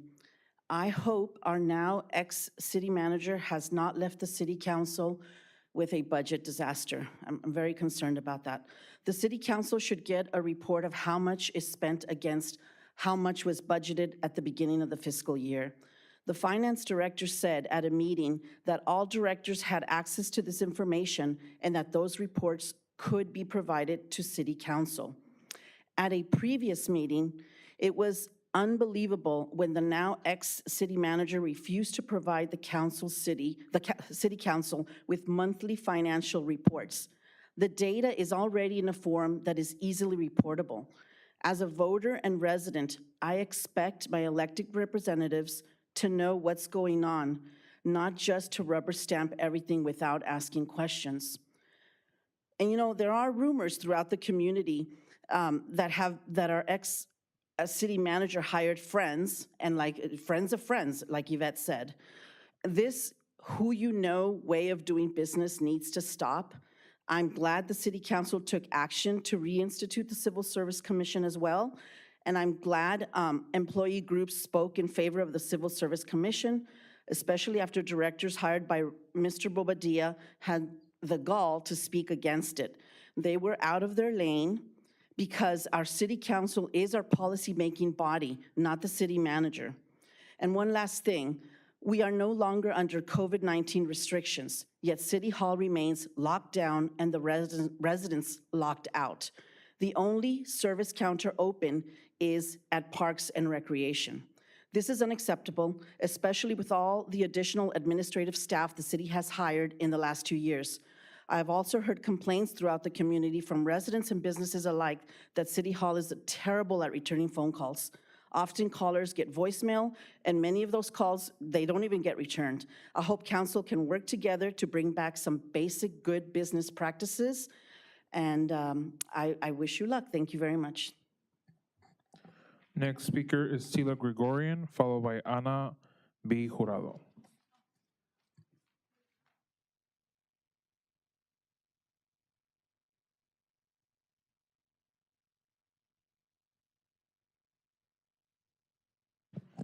Tila Gregorian, Montebello resident. My address is on file.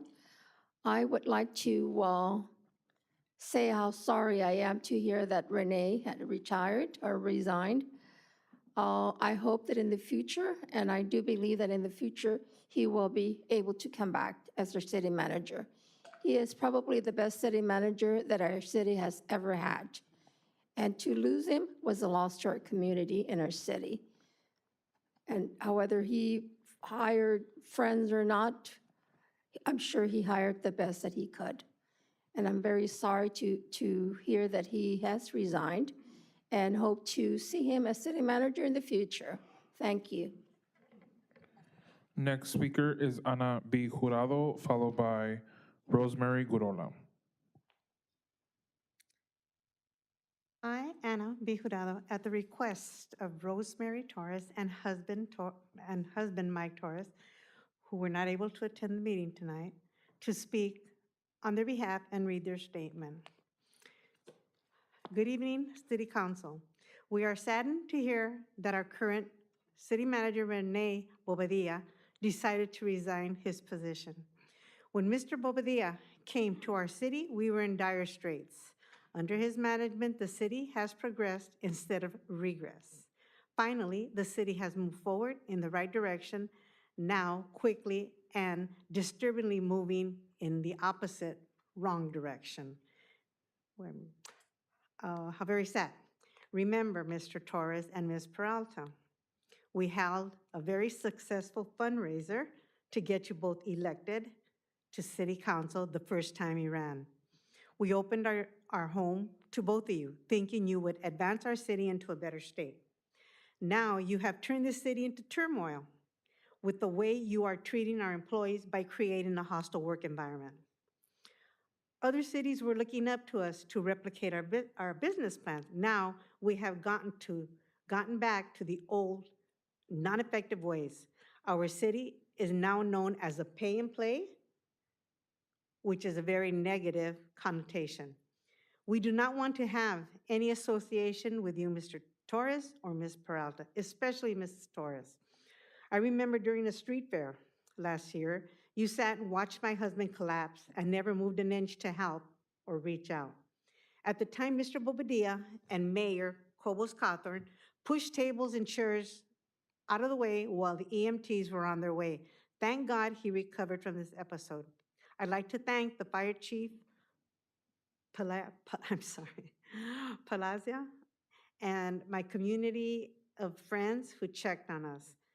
That is what a community does, not when Ms. Peralta chose to ignore and did nothing. Since I can no longer respect her or the seat she holds, there is a saying, and I quote, "We got you in office, we can get you out of office." Now that the recall is happening, our signatures cannot go on paperwork, but we have plenty of respectable friends in your districts who will sign after I ask them for all 3 districts. Respectfully, Mike and Rosemary Torres. Thank you. Next speaker is Rosemary Gorola, followed by Maria Knox.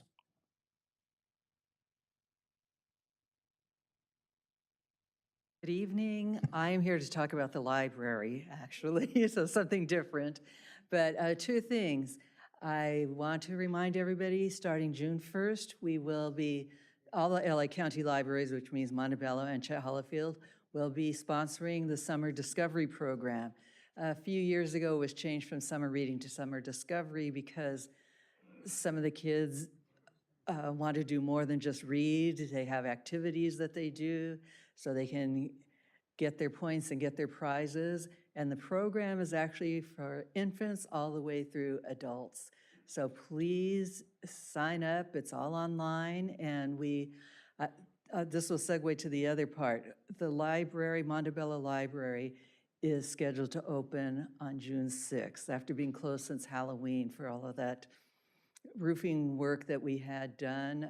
So we will have some programs in the summer. It won't be as much as we've had because it's short notice, but still we will have things for everybody. And I have no flyers right now because all of this has come up so fast. Next time I will have flyers for everybody, calendars, so you know what's happening at the library. So thank you very much, and I hope to see you when we reopen on June 6th. Next speaker is Maria Knox, followed by David Sandoval.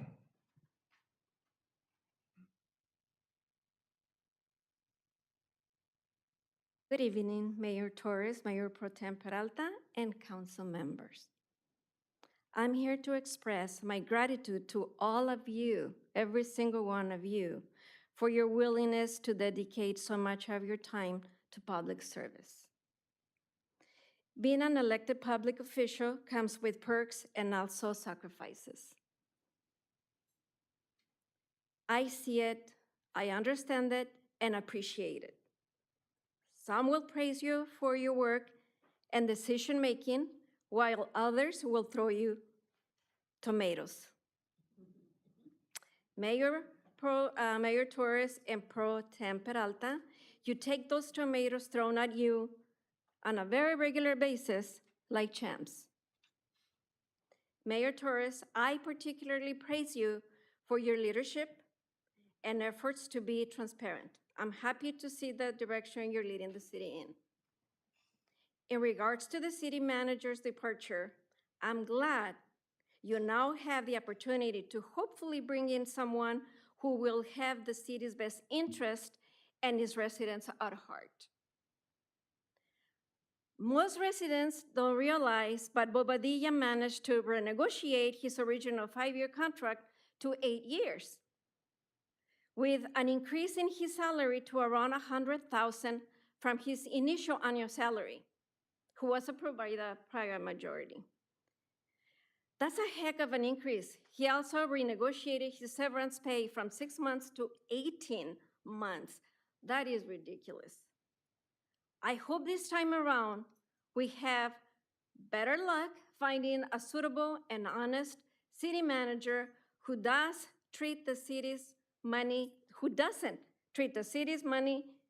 like his personal bank account. Thank you, and good luck continuing your efforts into bringing the city into a better place. That's much appreciated. Thank you. Next speaker is David Sandoval, followed by Margot Iser.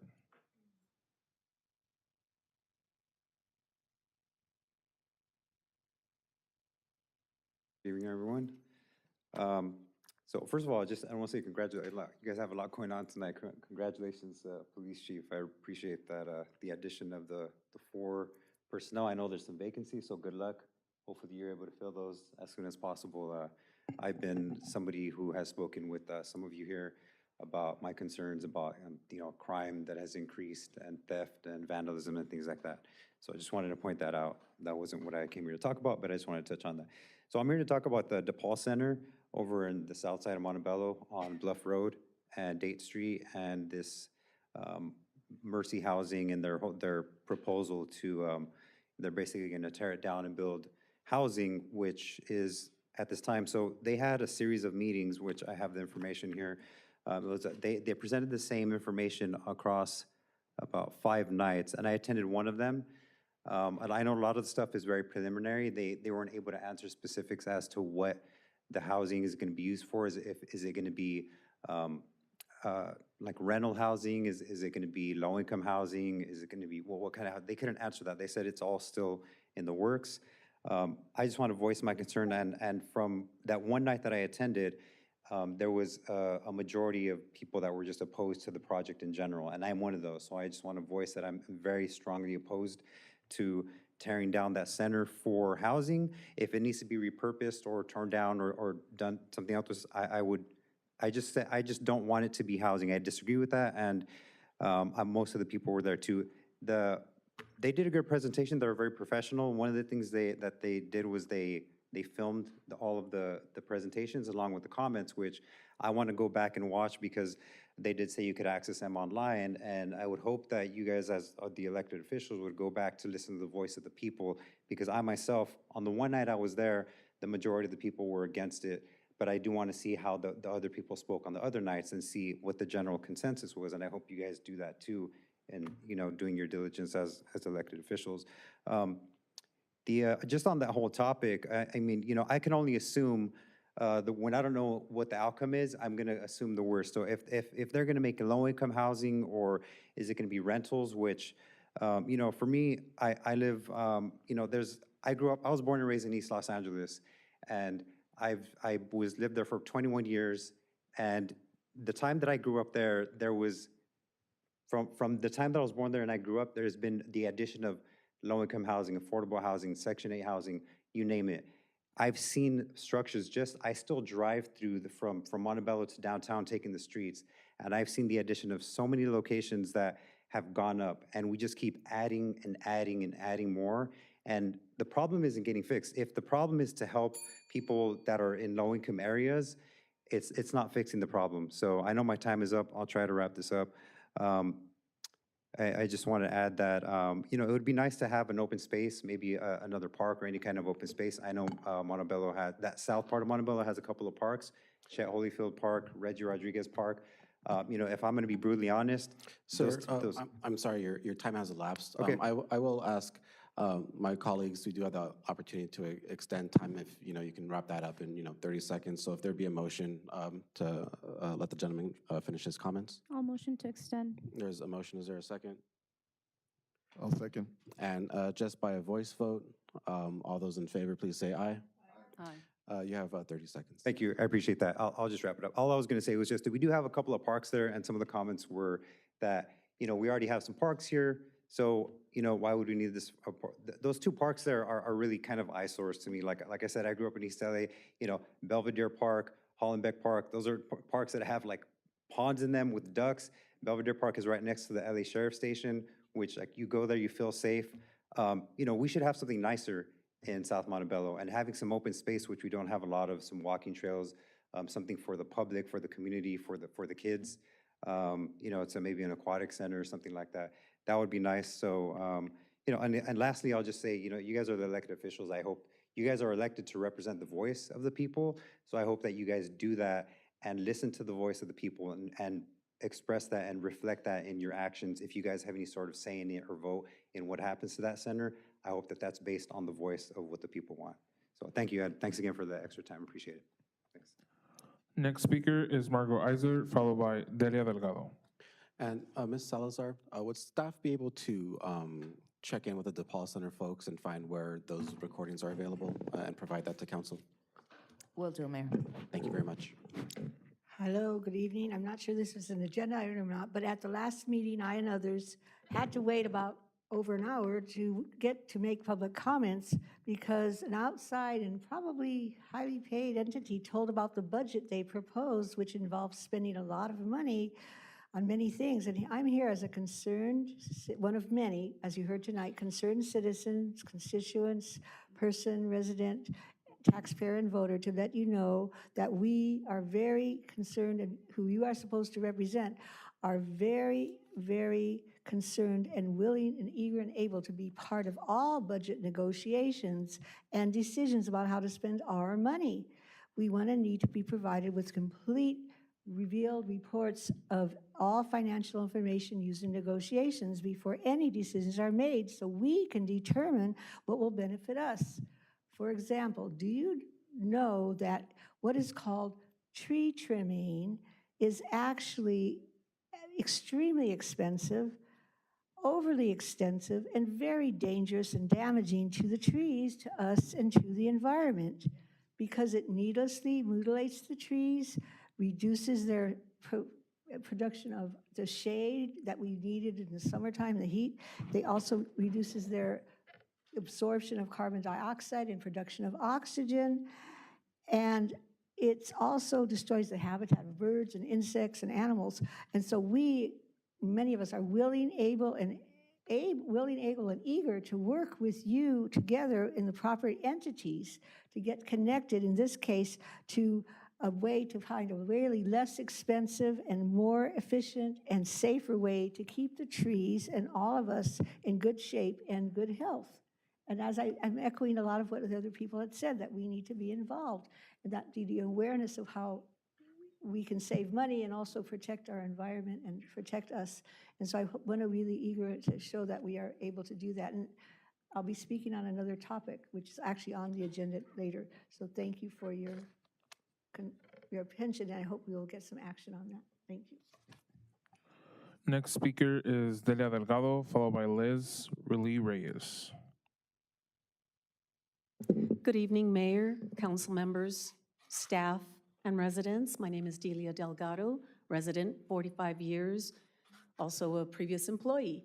And I just want to thank the council for pulling together, keeping the city, the business transparent, and the integrity. That's very important. That's foremost with most of our or all the residents. So thank you for that, for bringing back the commissions where we can be involved as a community and also help our community through this. Thank you very much. And very quickly, Mayor, Council Member Tamayo and Peralta, please drown out the noise, drown out the negative and the mean-spirited things that are said. Drown them out. You guys are doing a great job. Thank you so much. Again, to my comments, I want to say, can we please try to focus on the vendors that are out on our streets? They're actually at the schools, and they should not be within 1,000 feet of any school. We have 3, 4, 5 vendors, ice cream trucks parked there, worsening the traffic during the time the schools are being let out. And I know that they can be licensed. They can get their health permits. The police department would have to be involved in fingerprinting them. Licensing is my skill set. That's what I did. So we need to focus on getting these vendors licensed, and that's revenue to the city as well, and making sure that our children and our parents are practicing safety when they pick up their children. They're, yes, they're buying the food, but they should not be around the schools. Lastly, the oversized trucks, the oversized vehicles that are going through our streets, damaging the streets, a lot of them that have been repaved, that are cracking again, that are, I saw a truck recently up by Sure High School, and I couldn't believe my eyes. Going through Wilcox, they should not be on our streets. We need to focus on these oversized trucks. And I don't know, I guess more police information or understanding as to what our municipal code says about over trucks. So thank you so much. Please pull together, move the city forward, and let's just press on to making Montebello the beautiful city that it is. Thank you for your time. Thank you all. Next speaker is Liz Reyes, followed by Linda Nicholas.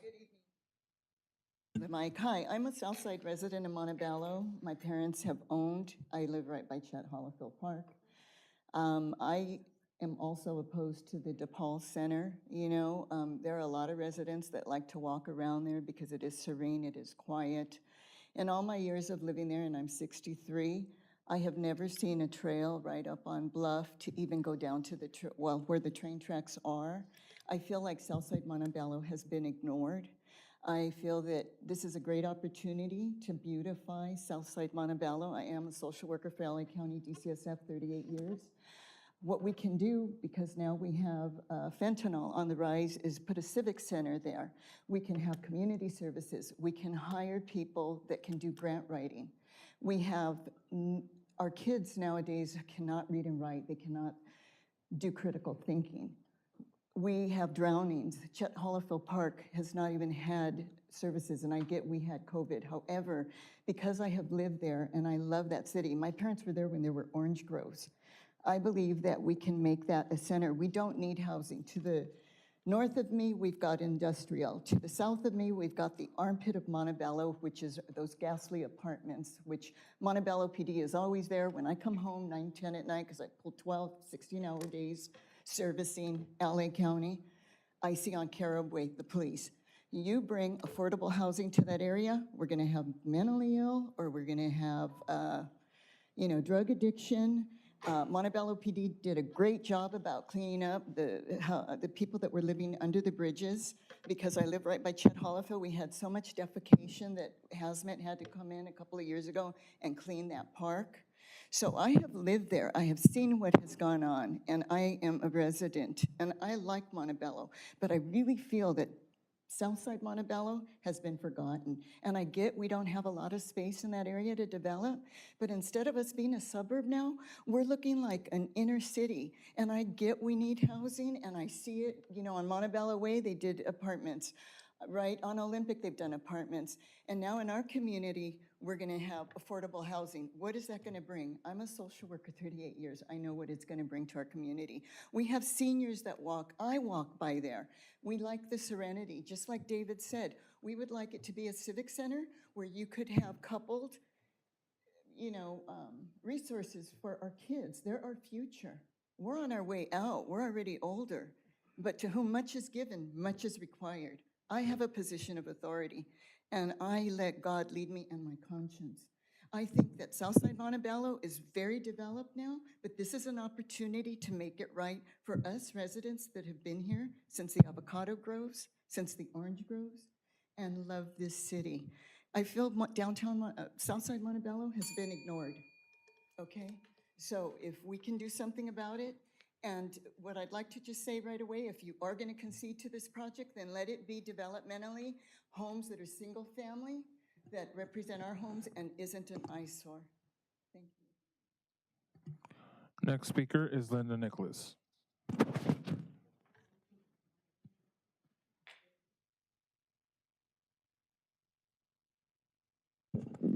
Good evening. My name is Linda Nicholas, address on file. I was saddened to hear about the loss of our city manager, Renee Bobadilla. Every property taxpayer had their taxes rate 5%. You, Torres, wouldn't know because you live in your daddy's house, your stepfather's house, and you haven't held a job since being fired by the LA City Attorney's Office 3 years ago. Instead of being a professional and allowing the city manager to finish off his term and his contract and earn his salary, no, you hated him so much, you're gonna cost us, the taxpayers, millions of dollars to buy him out. But that won't be all, because once the employees' lawsuits are filed, and there's 7 already, they're gonna cost the city millions of dollars. That will be your legacy, the worst mayor in Montebello history. Well, your stepfather was the worst city administrator, so I guess the rotten apple doesn't fall far from the tree. Renee came to our city a healthy 50-year-old runner. After dealing with your abuse, he had to go major surgery. When the speaker came up and kept asking, where is he? Why isn't he here? Why isn't he here? Why didn't you tell her? Because he's having major surgery because I'm an abusive jerk and I caused what happened to him.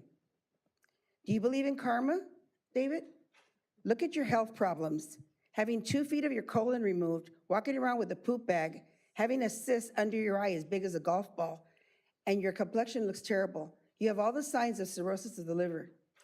When you went to the conference in Santa Barbara, one of the VIPs complained that you were smelling of booze. That's not what we want from Montebello. Last year, Ms. Peralta, you came and said how you came over as an immigrant and you saved to buy your condo. Well, I have papers here proving you're a liar. So tell us who is bankrolling the purchase of your property, because you had no job for 3 years. You had no taxes to prove the income. You put zero down, because I have the proof right here. To qualify for a $650,000 mortgage, you'd need $180,000 income per year, plus an employment history. That is mortgage fraud. It's a federal offense. And the sad part is your mother will also be charged because she's also on the phony loan. Follow the money, people. Who's buying her condo? It wasn't her. FYI, I made a call to the state auditor's office, and they remember Match, because I told them what was happening here in our city. And it looks like we will be testifying again before the committee, the JLAC committee, to get rid of the current 3 crooks. And while we are there in Sacramento, we will pay a visit to the Attorney General's office and the FPPC. Remember, this is our city. We unfortunately help you win. Trust, we will take you out like yesterday's trash. And David, you mentioned Topgolf. Well, they were not happy to hear that you forced the city manager out. Mayor, that does conclude all speaker cards for public comment. Thank you to all of our speakers this evening. Moving on to staff communications on item of community interest, Assistant City Manager Salazar. Yes, Mayor, thank you. I'd like to invite the community to the Memorial Day event that's going to be held on Monday, May 29th at 11 a.m. at Montebello City Park to commemorate Memorial Day. Thank you. Thank you, Ms. Salazar. Moving on to the consent calendar, Mr. City Attorney. Yes, thank you very much, Mr. Mayor, members of the City Council. All matters listed under the consent calendar are considered to be routine. Any items a member wishes to discuss, including any items the public submitted speaker cards for, should be designated at this time. All other items may be approved in a single motion. Such approval will also waive the reading of any ordinance, and we'll start by asking if there's any requests to speak on consent. Yes, we do have one speaker card for agenda item number 12. Number what? 12. 1, 2. And if I can poll the council.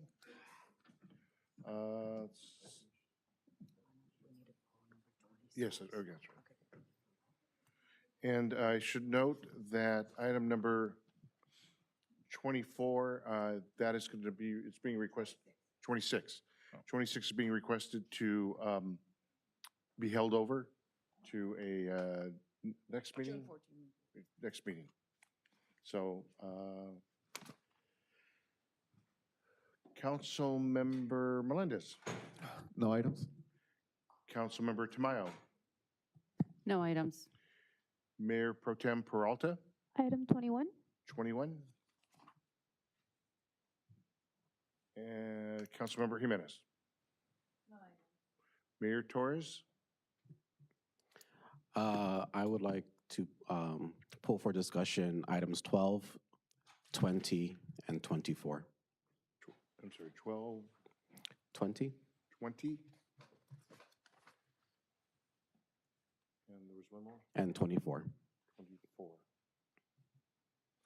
Okay, so with a motion, it would be appropriate to entertain motion to approve items 11, 13, 15, 16, 17, 18,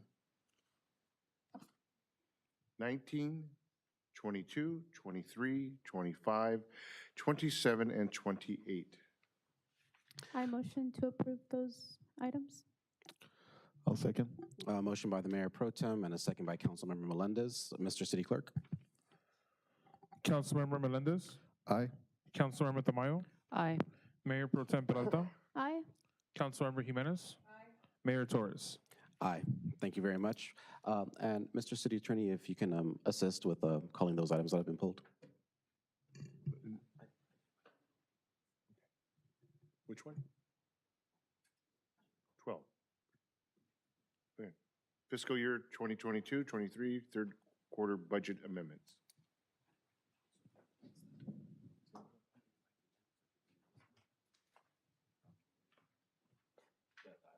The items, yeah, okay. And Mr. City Attorney, we also have that walk-on item requested by James Enriquez. Why don't we go through what we have, then we'll walk on after. Very good, thank you.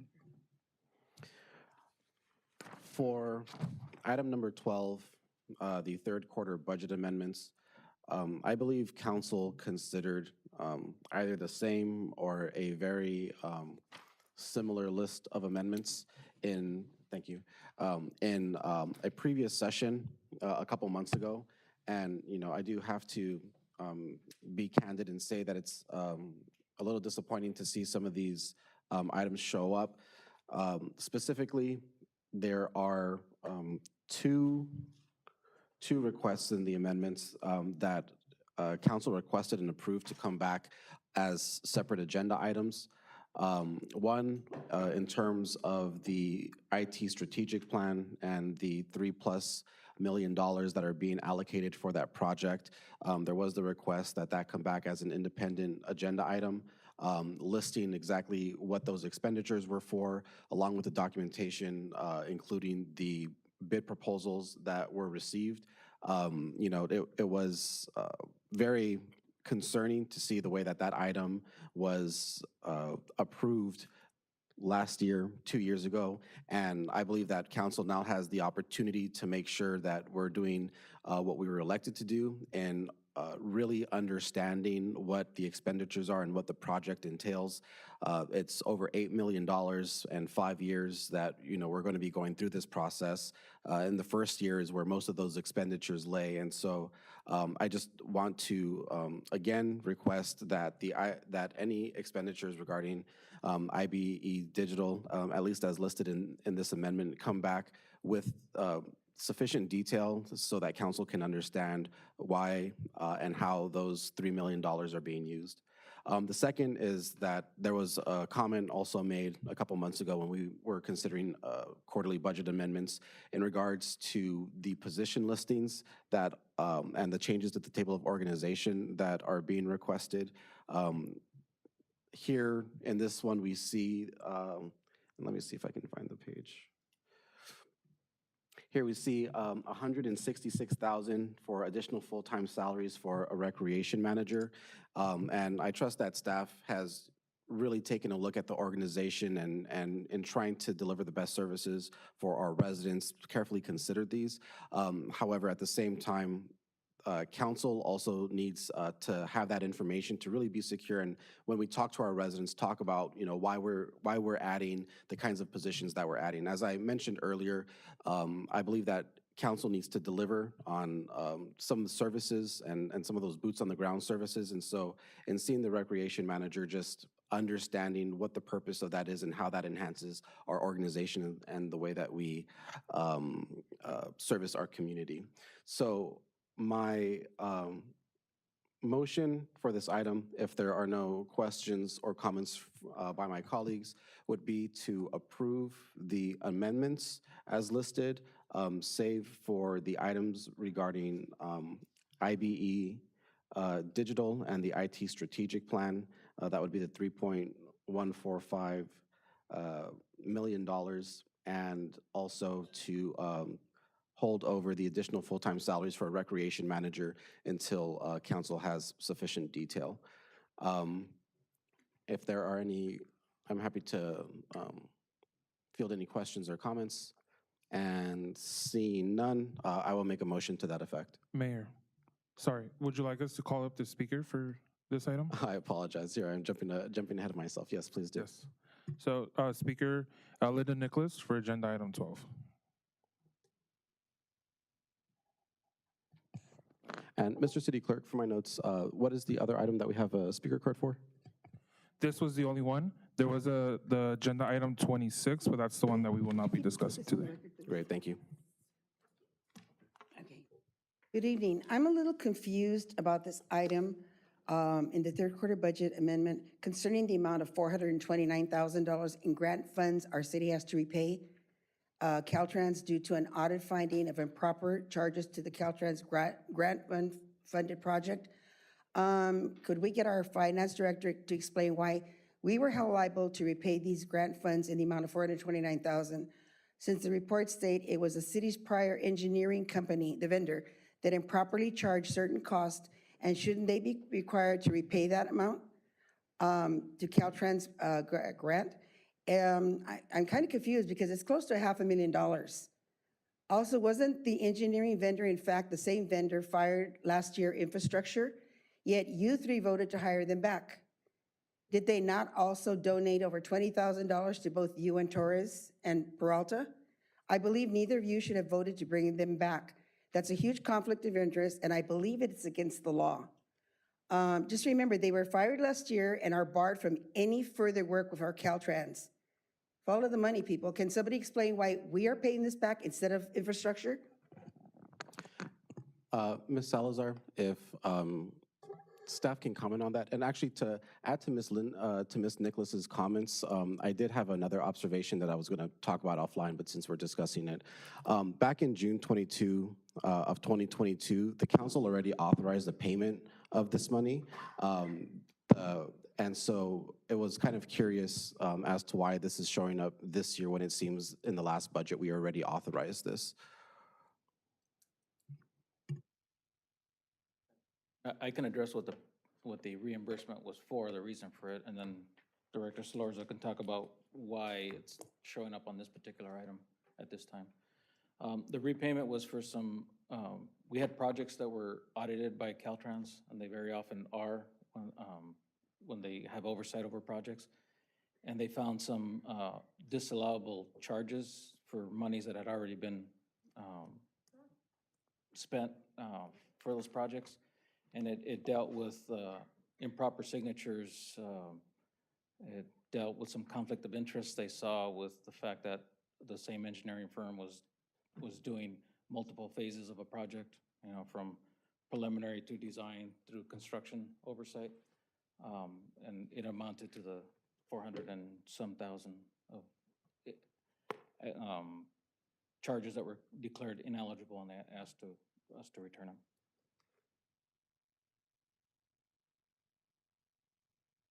And then, yes, it was I believe it was the last meeting in June of 2022 when that item was approved. The problem is the payment wasn't recorded until this current fiscal year. So it was a timing issue.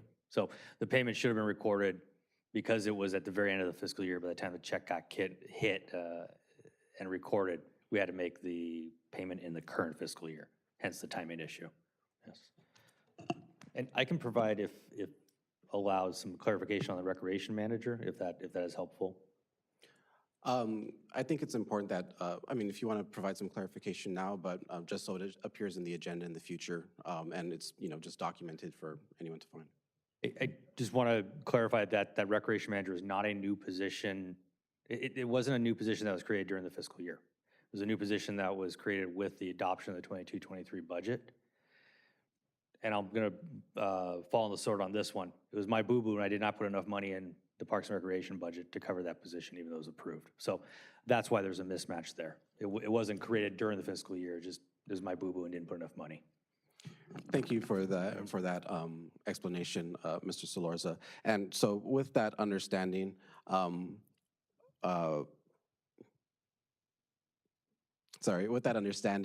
amend my motion that we approve the requested amendments, including that manager position. However, still excluding the expenditures for IBE digital and the IT strategic plan.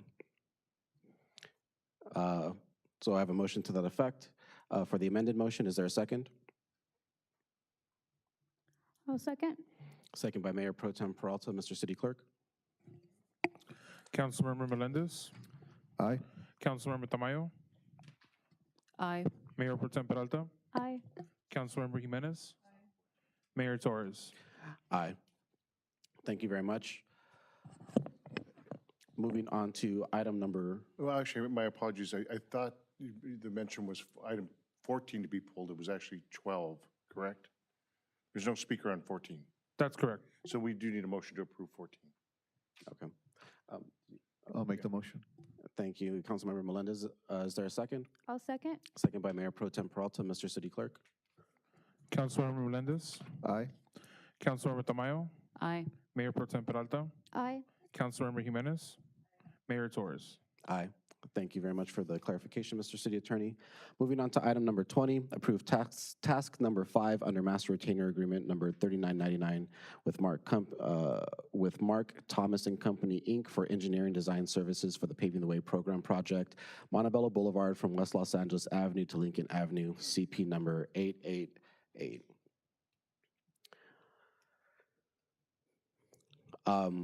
I would ask first, if there is urgency to this item, and particularly with the proposed changes to the median along from Lincoln down to Los Angeles.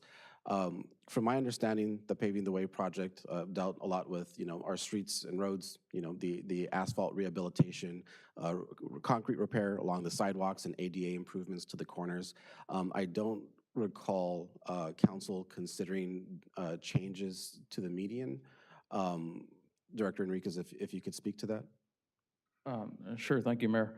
So that's a feature that we had actually proposed or recommended to add to the project, just to continue the median and that aesthetic from where the previous project that finished at Lincoln, and just continue that all the way through Whittier. But it's certainly nothing, it's nothing that needs to be done as part of the project. So we can certainly remove that from that project. Okay, thank you very much. Again, just, sure. If I may add, there are some locations where there is median needed. I think for a long time, we've used plastic delineators to try to solve some turning motions. At least in those areas, I would recommend that we add medians to get rid of that poor aesthetic look of those temporary, what are supposed to be temporary delineators. Sure. Yeah, completely understand, as time goes on and we understand the need for safety and for beautification, and we have the funds to do so, that those are projects that we undertake. I think because medians have been big discussion points in the past, in certain conversations, just having that information available. I understand that there are exhibits that were provided to the vendor, what that is going to look like. So what I would propose to my colleagues is that we approve the item save for the median portion, and if we can get that back at the next council meeting, just to understand exactly what that looks like. I'm sorry if I'm understanding, to have them start the work, but bring back the item to reconsider where medians would be added? Exactly. Sure. What I would recommend is maybe I can bring back the item for consideration of adding medians.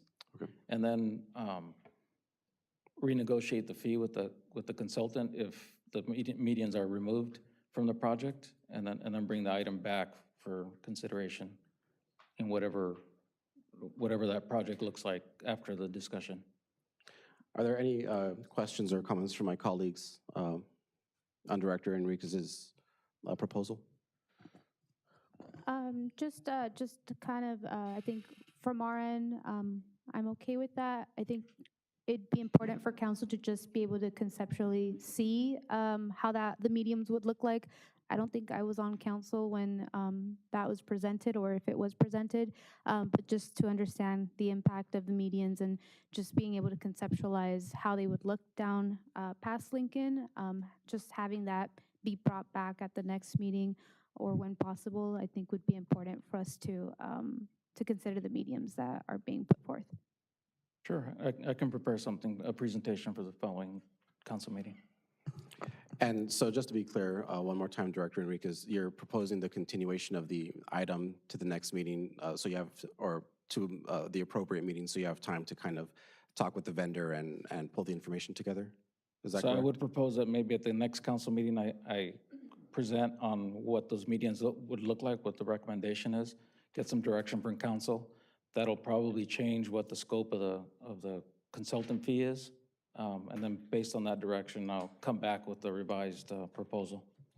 Okay, thank you very much. So to my colleagues, I'll make a motion to the effect as Director Enriquez supplied. So, Mayor, it's to continue the item? Correct. Okay, I'll second. Thank you very much. Mr. City Clerk? Councilmember Melendez, Aye. Councilmember Tamayo, Aye. Mayor Pro Tem Peralta, Aye. Councilmember Jimenez, Mayor Torres. Aye. Moving on to item number 21, approval of the fiscal year 2022-23 annual plan for the Los Angeles Region Measure W, Safe Clean Water Program expenditures. Yes, thank you so much, Mr. Mayor. I went ahead and pulled this. I think for me, just trying to see if there's an opportunity here. I did kind of read over some of the goals and uses of this funding, and just to kind of reinstate our council's commitment. And I know residents have had a lot of just complaints in regards to trees and shading programs within our city, and understanding that Montebello does have this heat island effect within our neighborhoods, in that we have a lack of trees and shading, and unfortunately have not really prioritized funding. I know that we're looking into this next budget for funding in this particular area, but seeing if there's ways that we can maximize this priority, trying to understand if, and understanding also what this item entails. Would there be a possibility of trying to allocate some of that funding to specifically a tree and shading program to augment what council might be approving in the incoming budget, but specifically with this item included? Thank you, Mayor Pro Tem. And just to be clear, we're talking about item 21, right? Yes. So item 21 is Measure W, which is the stormwater measure from the county and the local funds that we get. I would have to look at the actual ordinance to see if that expenditure in and of itself is eligible. The landscaping might be eligible as if it's part of a overall water quality improvement project. That's one comment. And then the other is that we actually still have at least 2 more years of payments towards the East LA median project. And that's an example where it did have a bunch of landscaping with it, but it was because it was part of an overall water quality improvement project. So maybe looking towards the 2026 year, when that $758,000 annual payment goes away, because that is the majority of the money we get. We get about $930,000 a year. And then the other comment is that we are woefully behind in terms of meeting our stormwater regulations. And this is one of the only funding sources other than general fund that would help pay for that.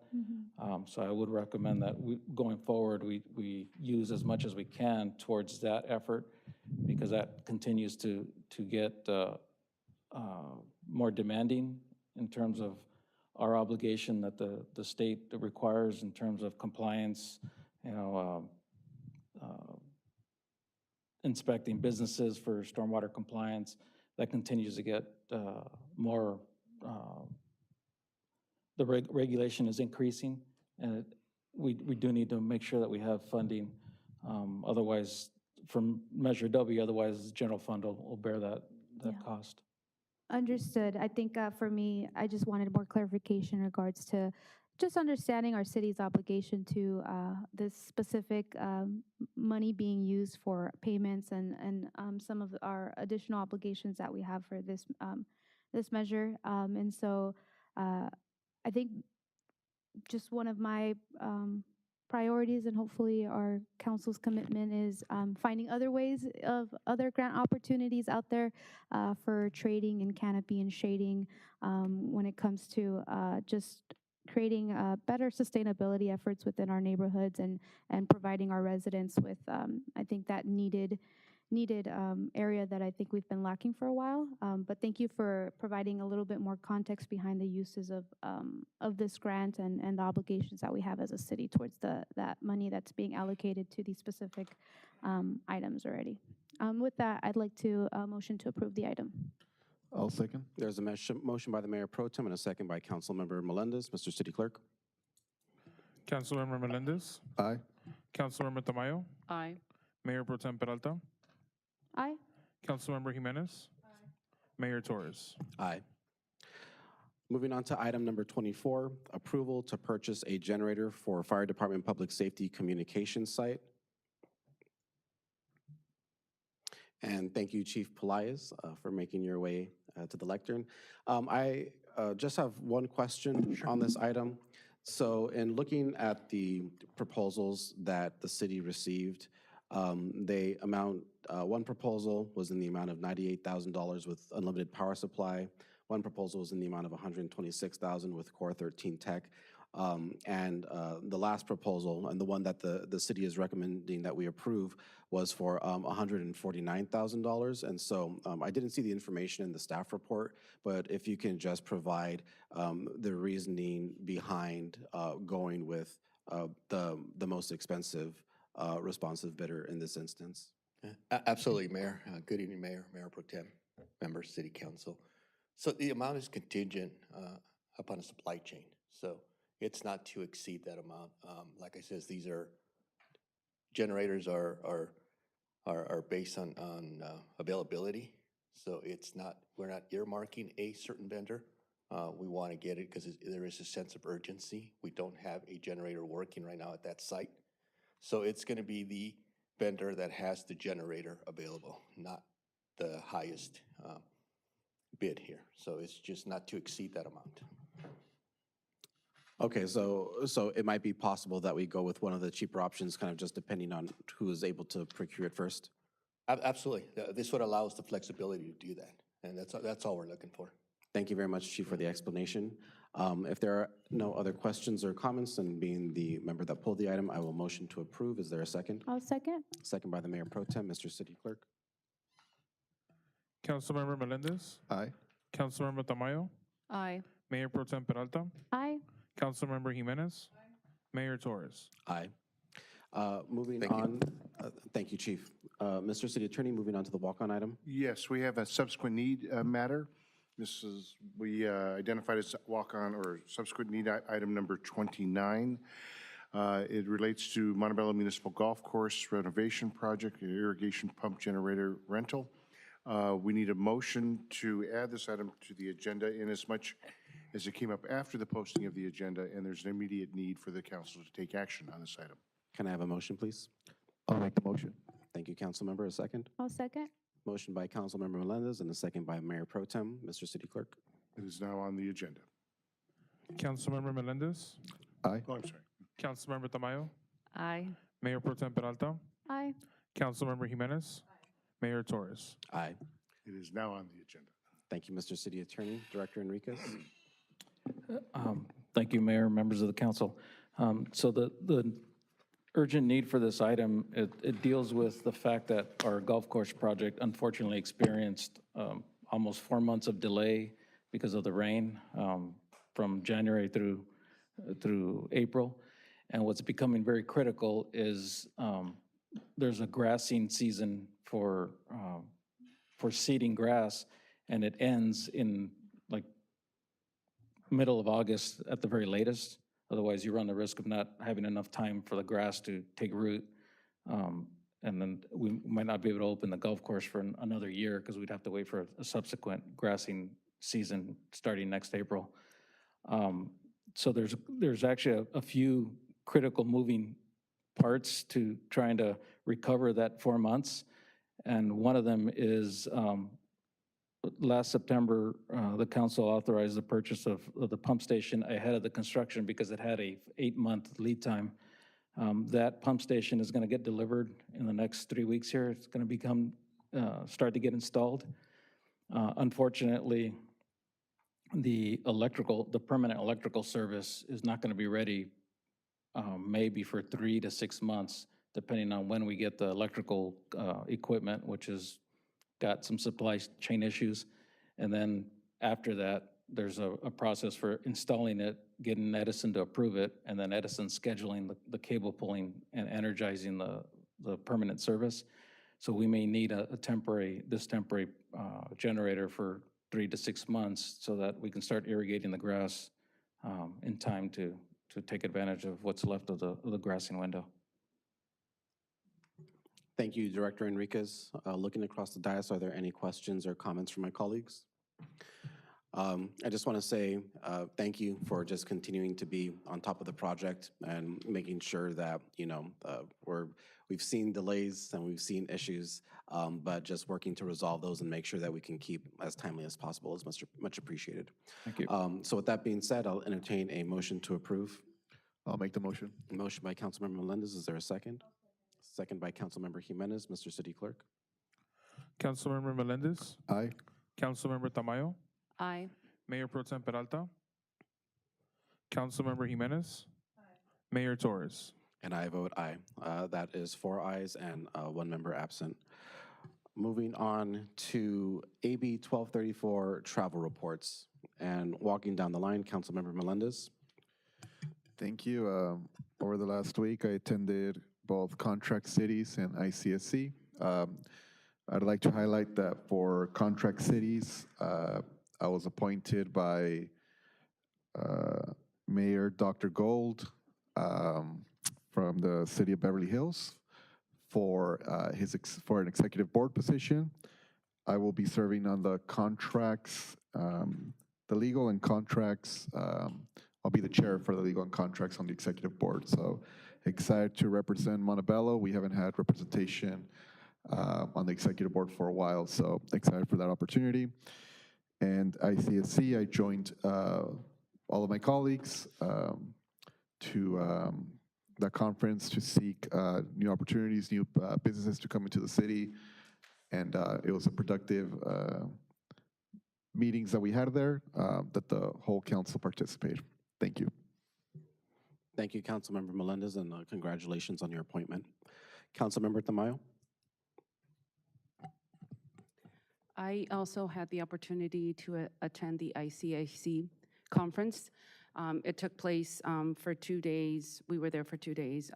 ICSC is an annual event that is a gathering of industry experts who are driving innovation and evolution in the marketplace industry. And our team effort, the Montebello was a team effort with our Assistant City Manager, Arlene Salazar, our Planning and Community Development Director, Joseph Palumbi, Planning Manager, Monica Mercado Rodriguez, and Economic Development Manager, Jose Gardea, and my colleagues here on the council. We met with key partners here in the city of Montebello. We met with the new owners of the shops at Montebello, the owners of the old Costco site, and grocery store owners. We were able to successfully relate to those owners, the brokers, the property managers, and data experts what Montebello would like to see in these underutilized sites. I can assure you that Montebello has a proactive approach to the economic development in our city, and we hope to see some new development and change in these areas soon. Thank you, Councilmember Tamayo. Mayor Pro Tem Peralta. Yes, first off, congratulations, Councilmember Melendez. Excited to have some representation on that executive board. And during this week, I also had the privilege of attending the ICSC conference. It really provided us as council an amazing platform to interact and convene with various retailers, businesses, and developers. My goal was to really to use this opportunity to foster relationships and opportunities to be able to attract higher quality businesses and entertainment options to our city, which is something that has been a really great point of discussion from our residents. We promoted our power centers, areas of opportunities within our community that are primed right now for positive growth. It was great to just engage with businesses such as Sprouts, Northgate, as quality grocers are in demand within our community. We engaged with really innovative businesses like Alamo Draft House, and received an overview of Placer AI, which is an analytic software that the city has acquired that really studies and visits trends within our community, trade areas, demographics, and this product really provides us, I think, that much needed insight that staff has been using to analyze the demands and the gaps when it comes to economic development within our community. I also just want to give a wholehearted thank you to our Assistant City Manager, Arlene, to our Director, Joseph Palumbi, as well as our Economic Development Manager, Jose Gardea, and Planning Manager, Monica Mercado Rodriguez, for their work in coordinating these meetings and really driving home the vision of council at this conference.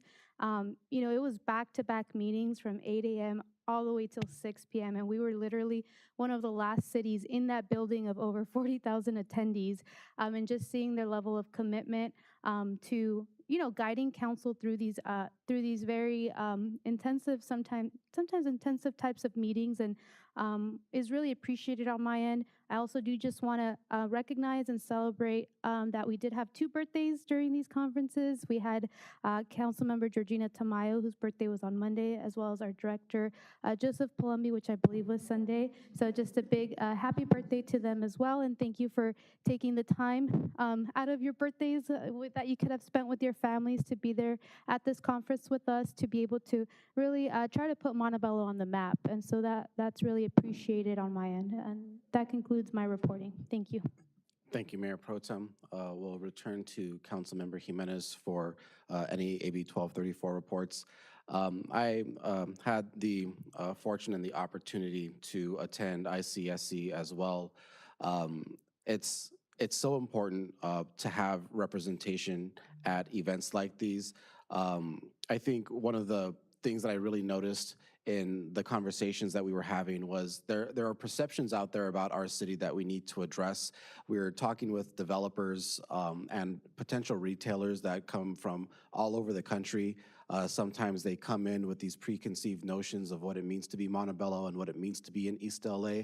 And I really commend my colleagues that were able to attend these meetings and really representing our community and talking about the potential that we have here, about how tight-knit our community is, about council's intent in delivering on dining options and entertainment options.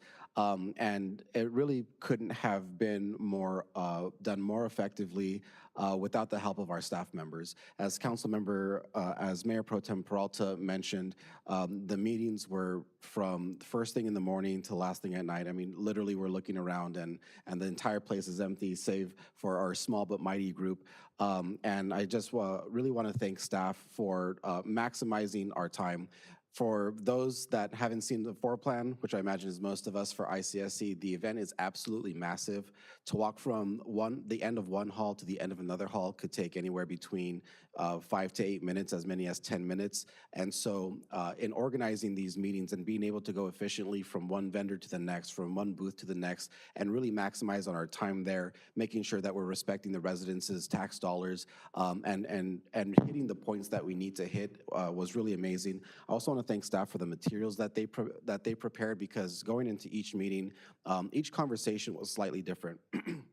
Whether we were talking to Kimco Properties and the potentials for development at the AMC, Altamed, Petco, and Big Lot sites, or whether we were talking to retail center developers like Lewis, or talking to Sprouts. Each conversation was very purposeful, very directed, and we made sure to hit on the major points, and everyone got to walk away with some nice Montebello branded golf balls in recognition and celebration of the top golf that's coming in. There was a comment earlier about the Beverly Hospital property and the potential there. That was in our materials as an opportunity site, something that we discussed thoroughly at each one of our meetings. I will say that it was very interesting to get the extra information about what's happening at that site. And that was information that we didn't have before. I think it really kind of changed our perspective on the urgency and making sure that we're reaching out to developers and touching base with Beverly Hospital, what's going to go on there.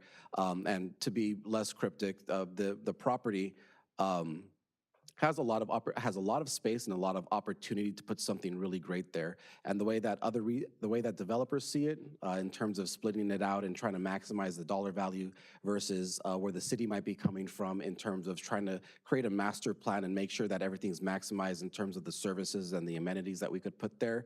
We saw where those two met and where they didn't meet. So really looking forward to the ways that we're going to strongly represent our city and making sure that our needs are being met. And I'd also just like to thank staff for joining in the chorus of ensuring that that our emergency room and that our hospital is a priority, that is an amenity and a part of our community that is absolutely essential, and that's a place where we're not negotiating. Beverly Hospital is not only important to Montebello, but to the region, and that was a message that was shared very strongly. So with that, and then lastly, just also to repeat one of the names that the Mayor Pro Tem mentioned, we did have a meeting with Sprouts. I want to thank Councilmember Georgina Tamayo for really representing her residents in District 1 there, and just being able to get that FaceTime and let them know that, like, look, this is what our residents need. Our staff are going to give you the tools to expedite, or not necessarily expedite, but try and make that process as smooth as possible. And on the legislative side, that's something that council is very intent on delivering, was a message that was also shared very strongly. So I'd like to thank Councilmember Tamayo for joining me in that meeting. Councilmember Jimenez is on her way.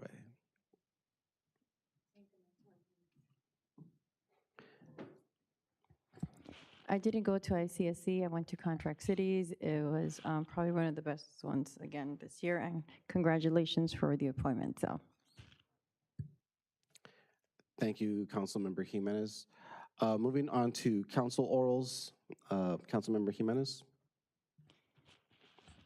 since we won't get to meet again until next month, I would like to ask, not just for consensus to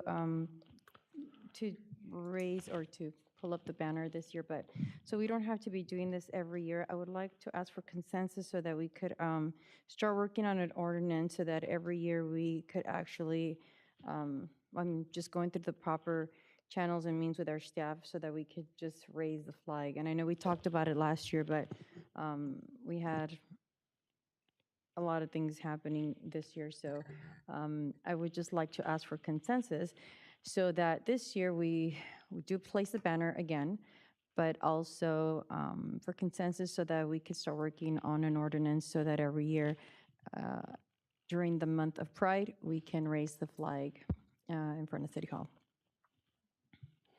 Are there any questions or comments from my colleagues? Seeing and hearing none, Mr. City, is there a motion to provide Councilmember Jimenez with consensus for her request? I'll make that motion. A motion by Councilmember Melendez. Is there a second? I'll second. Second by the Mayor Pro Tem, Mr. City Clerk.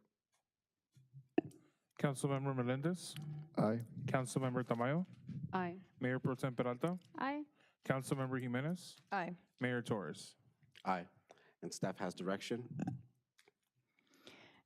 Second, just our Stride for Pride 5K annual event is happening on June 24th, and our commission, our Parks and Rec Commission, is working with David Sosnowski on that. They've already mapped out the route, the new route. We're trying to work with Boulevard Market as well to, again, do something similar to what we did last year with the East Side Pride event, which was actually their first Pride event as well. And that is also on the same day. So Stride for Pride will start at 8 a.m. and East Side Pride will begin, I believe, around 12 that same day. And again, it's for the weekend of June 24th. This will be actually listed in the LA County and City of LA calendars for Pride Month. And that's it. Art in public places is actually something that was just, that was from a previous meeting, but that's scratched off. Thank you very much, Councilmember Jimenez. And for Mayor Pro Tem? Yes. So my next, or my only council oral for today is in regards to Edison right-of-ways. I think that a lot of our communities don't know what that is, but they do see it every time they drive through Montebello, and those are the actual areas that have the big Edison towers that are blocked off. Basically, it's an empty space of land that is unutilized. We have them along the Beverly corridor next to Nick's Paradise, as well as next to MAOF.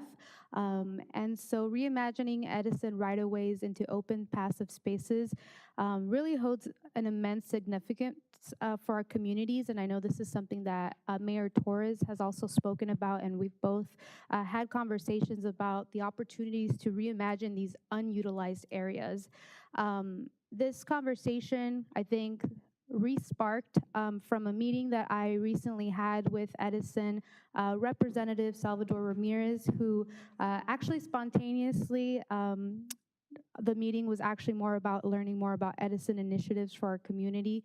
I had brought this item to him in regards to just trying to understand more about how to go about working with Edison in regards to securing an Edison right-of-way lease for these areas. And so he actually was extremely excited about this opportunity. This is something that he's worked with other cities, specifically with Rosemead J Imperial Park, which is a passive park that is a biking and walking trail that was unutilized, blocked off space. And so we really spoke about how we can transform specifically the space near Nick's Paradise is by Hendricks is a right-of-way that crosses multiple streets, very long right-of-way that is within those neighborhoods in that area. And so we spoke about how we can transform this into a vibrant open space that will benefit all of our community members.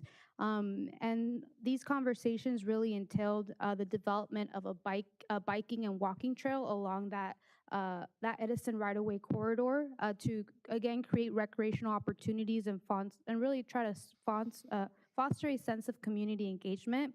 I want to thank Director Palumbi and I believe Deputy Director Rita, who also spontaneously joined the conversation and were open to just speaking with myself and Edison representative. And just from this, I wanted to seek council consensus to basically direct staff to work and collaborate with Edison in regards to the opportunity of securing a lease of this Edison right-of-way. I believe through a prior master plan, they've already identified these opportunities in regards to passive open spaces. And so we're not reinventing the wheel. That conceptualization of that area has already been developed. Now it's just working with Edison in regards to the actual logistics and technicalities of the lease agreement, and then being able to identify the funding that would then be able to create this underutilized space into open passive space. If you drive by there right now, it's huge weeds that are actually creating potential fire hazard as we have 4th of July right around the corner. Edison did commit to trimming that right away prior to the holiday, but I think beginning these conversations and collaborating with them is something that I want to see consensus from my colleagues. So if no one else has any comments, I would like to make the motion for that. Are there any questions or comments? I just want to give my full support, Mayor Pro Tem, behind your request here. I think with a city like Montebello, there's not a lot of open land where we can kind of like reimagine how we're going to use that space. So we have to kind of get creative and take a look at the underutilized portions and see, what uses are allowed. Edison right-of-ways are interesting in the sense that Edison requires access to maintain and work on their power lines. So that means that you can't put permanent structures, you can't put big buildings in these right-of-ways because the trucks and the people need access to these lines. But what you can do is use them for what I would call like non-intrusive purposes. Ashia Park is an example of an Edison right-of-way that's been repurposed and that the community can fully utilize. And so elements like our Edison right-of-ways, like the Rio Hondo Rio Hondo Channel spreading grounds, and these elements around our community that we can use for park space.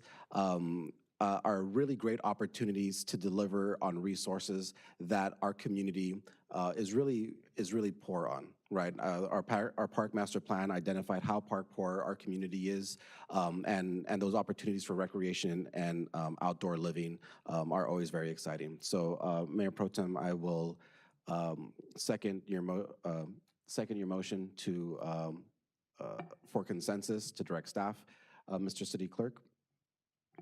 Just to clarify, Mayor Pro Tem Peralta motioned on this one? Mayor, Yes, perfect. Thank you. Councilmember Melendez? Aye. Councilmember Tamayo? Aye. Mayor Pro Tem Peralta? Aye. Councilmember Jimenez? Mayor Torres? Aye.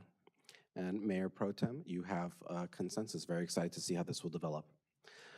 For my orals, I'd just like to announce the appointment of Delia Delgado to the Civil Service Commission. When she is confirmed through the process and brought back to be sworn in, I'll have more comments then. But just to very quickly comment that, as she mentioned today, she was an employee of the city for many, many years before I ran for office. And when I was sitting out in the audience, just trying to understand how council worked and what things looked like from the resident side, I saw her come up time and time again, really fighting for the rights and the respect of our employees. It was very impressive to me just the way that she was, I think, both considerate but also very logical and fair. And so to have her return in this capacity and to be that impartial and fair voice on the Civil Service Commission, I am very excited for. With that, we will recess back into closed session to finish consideration of the items, and we will recess at 10:15. And that item is item number 2.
I will reconvene regular session at 10:39. Mr. City Attorney, if you can please give a closed session report. Thank you very much, Mr. Mayor, members of the City Council. Yeah, okay. The record should reflect that City Council with all 5 members present recessed into closed session, and direction was provided to the City Attorney's Office to process the direction as provided. So, and that was unanimous.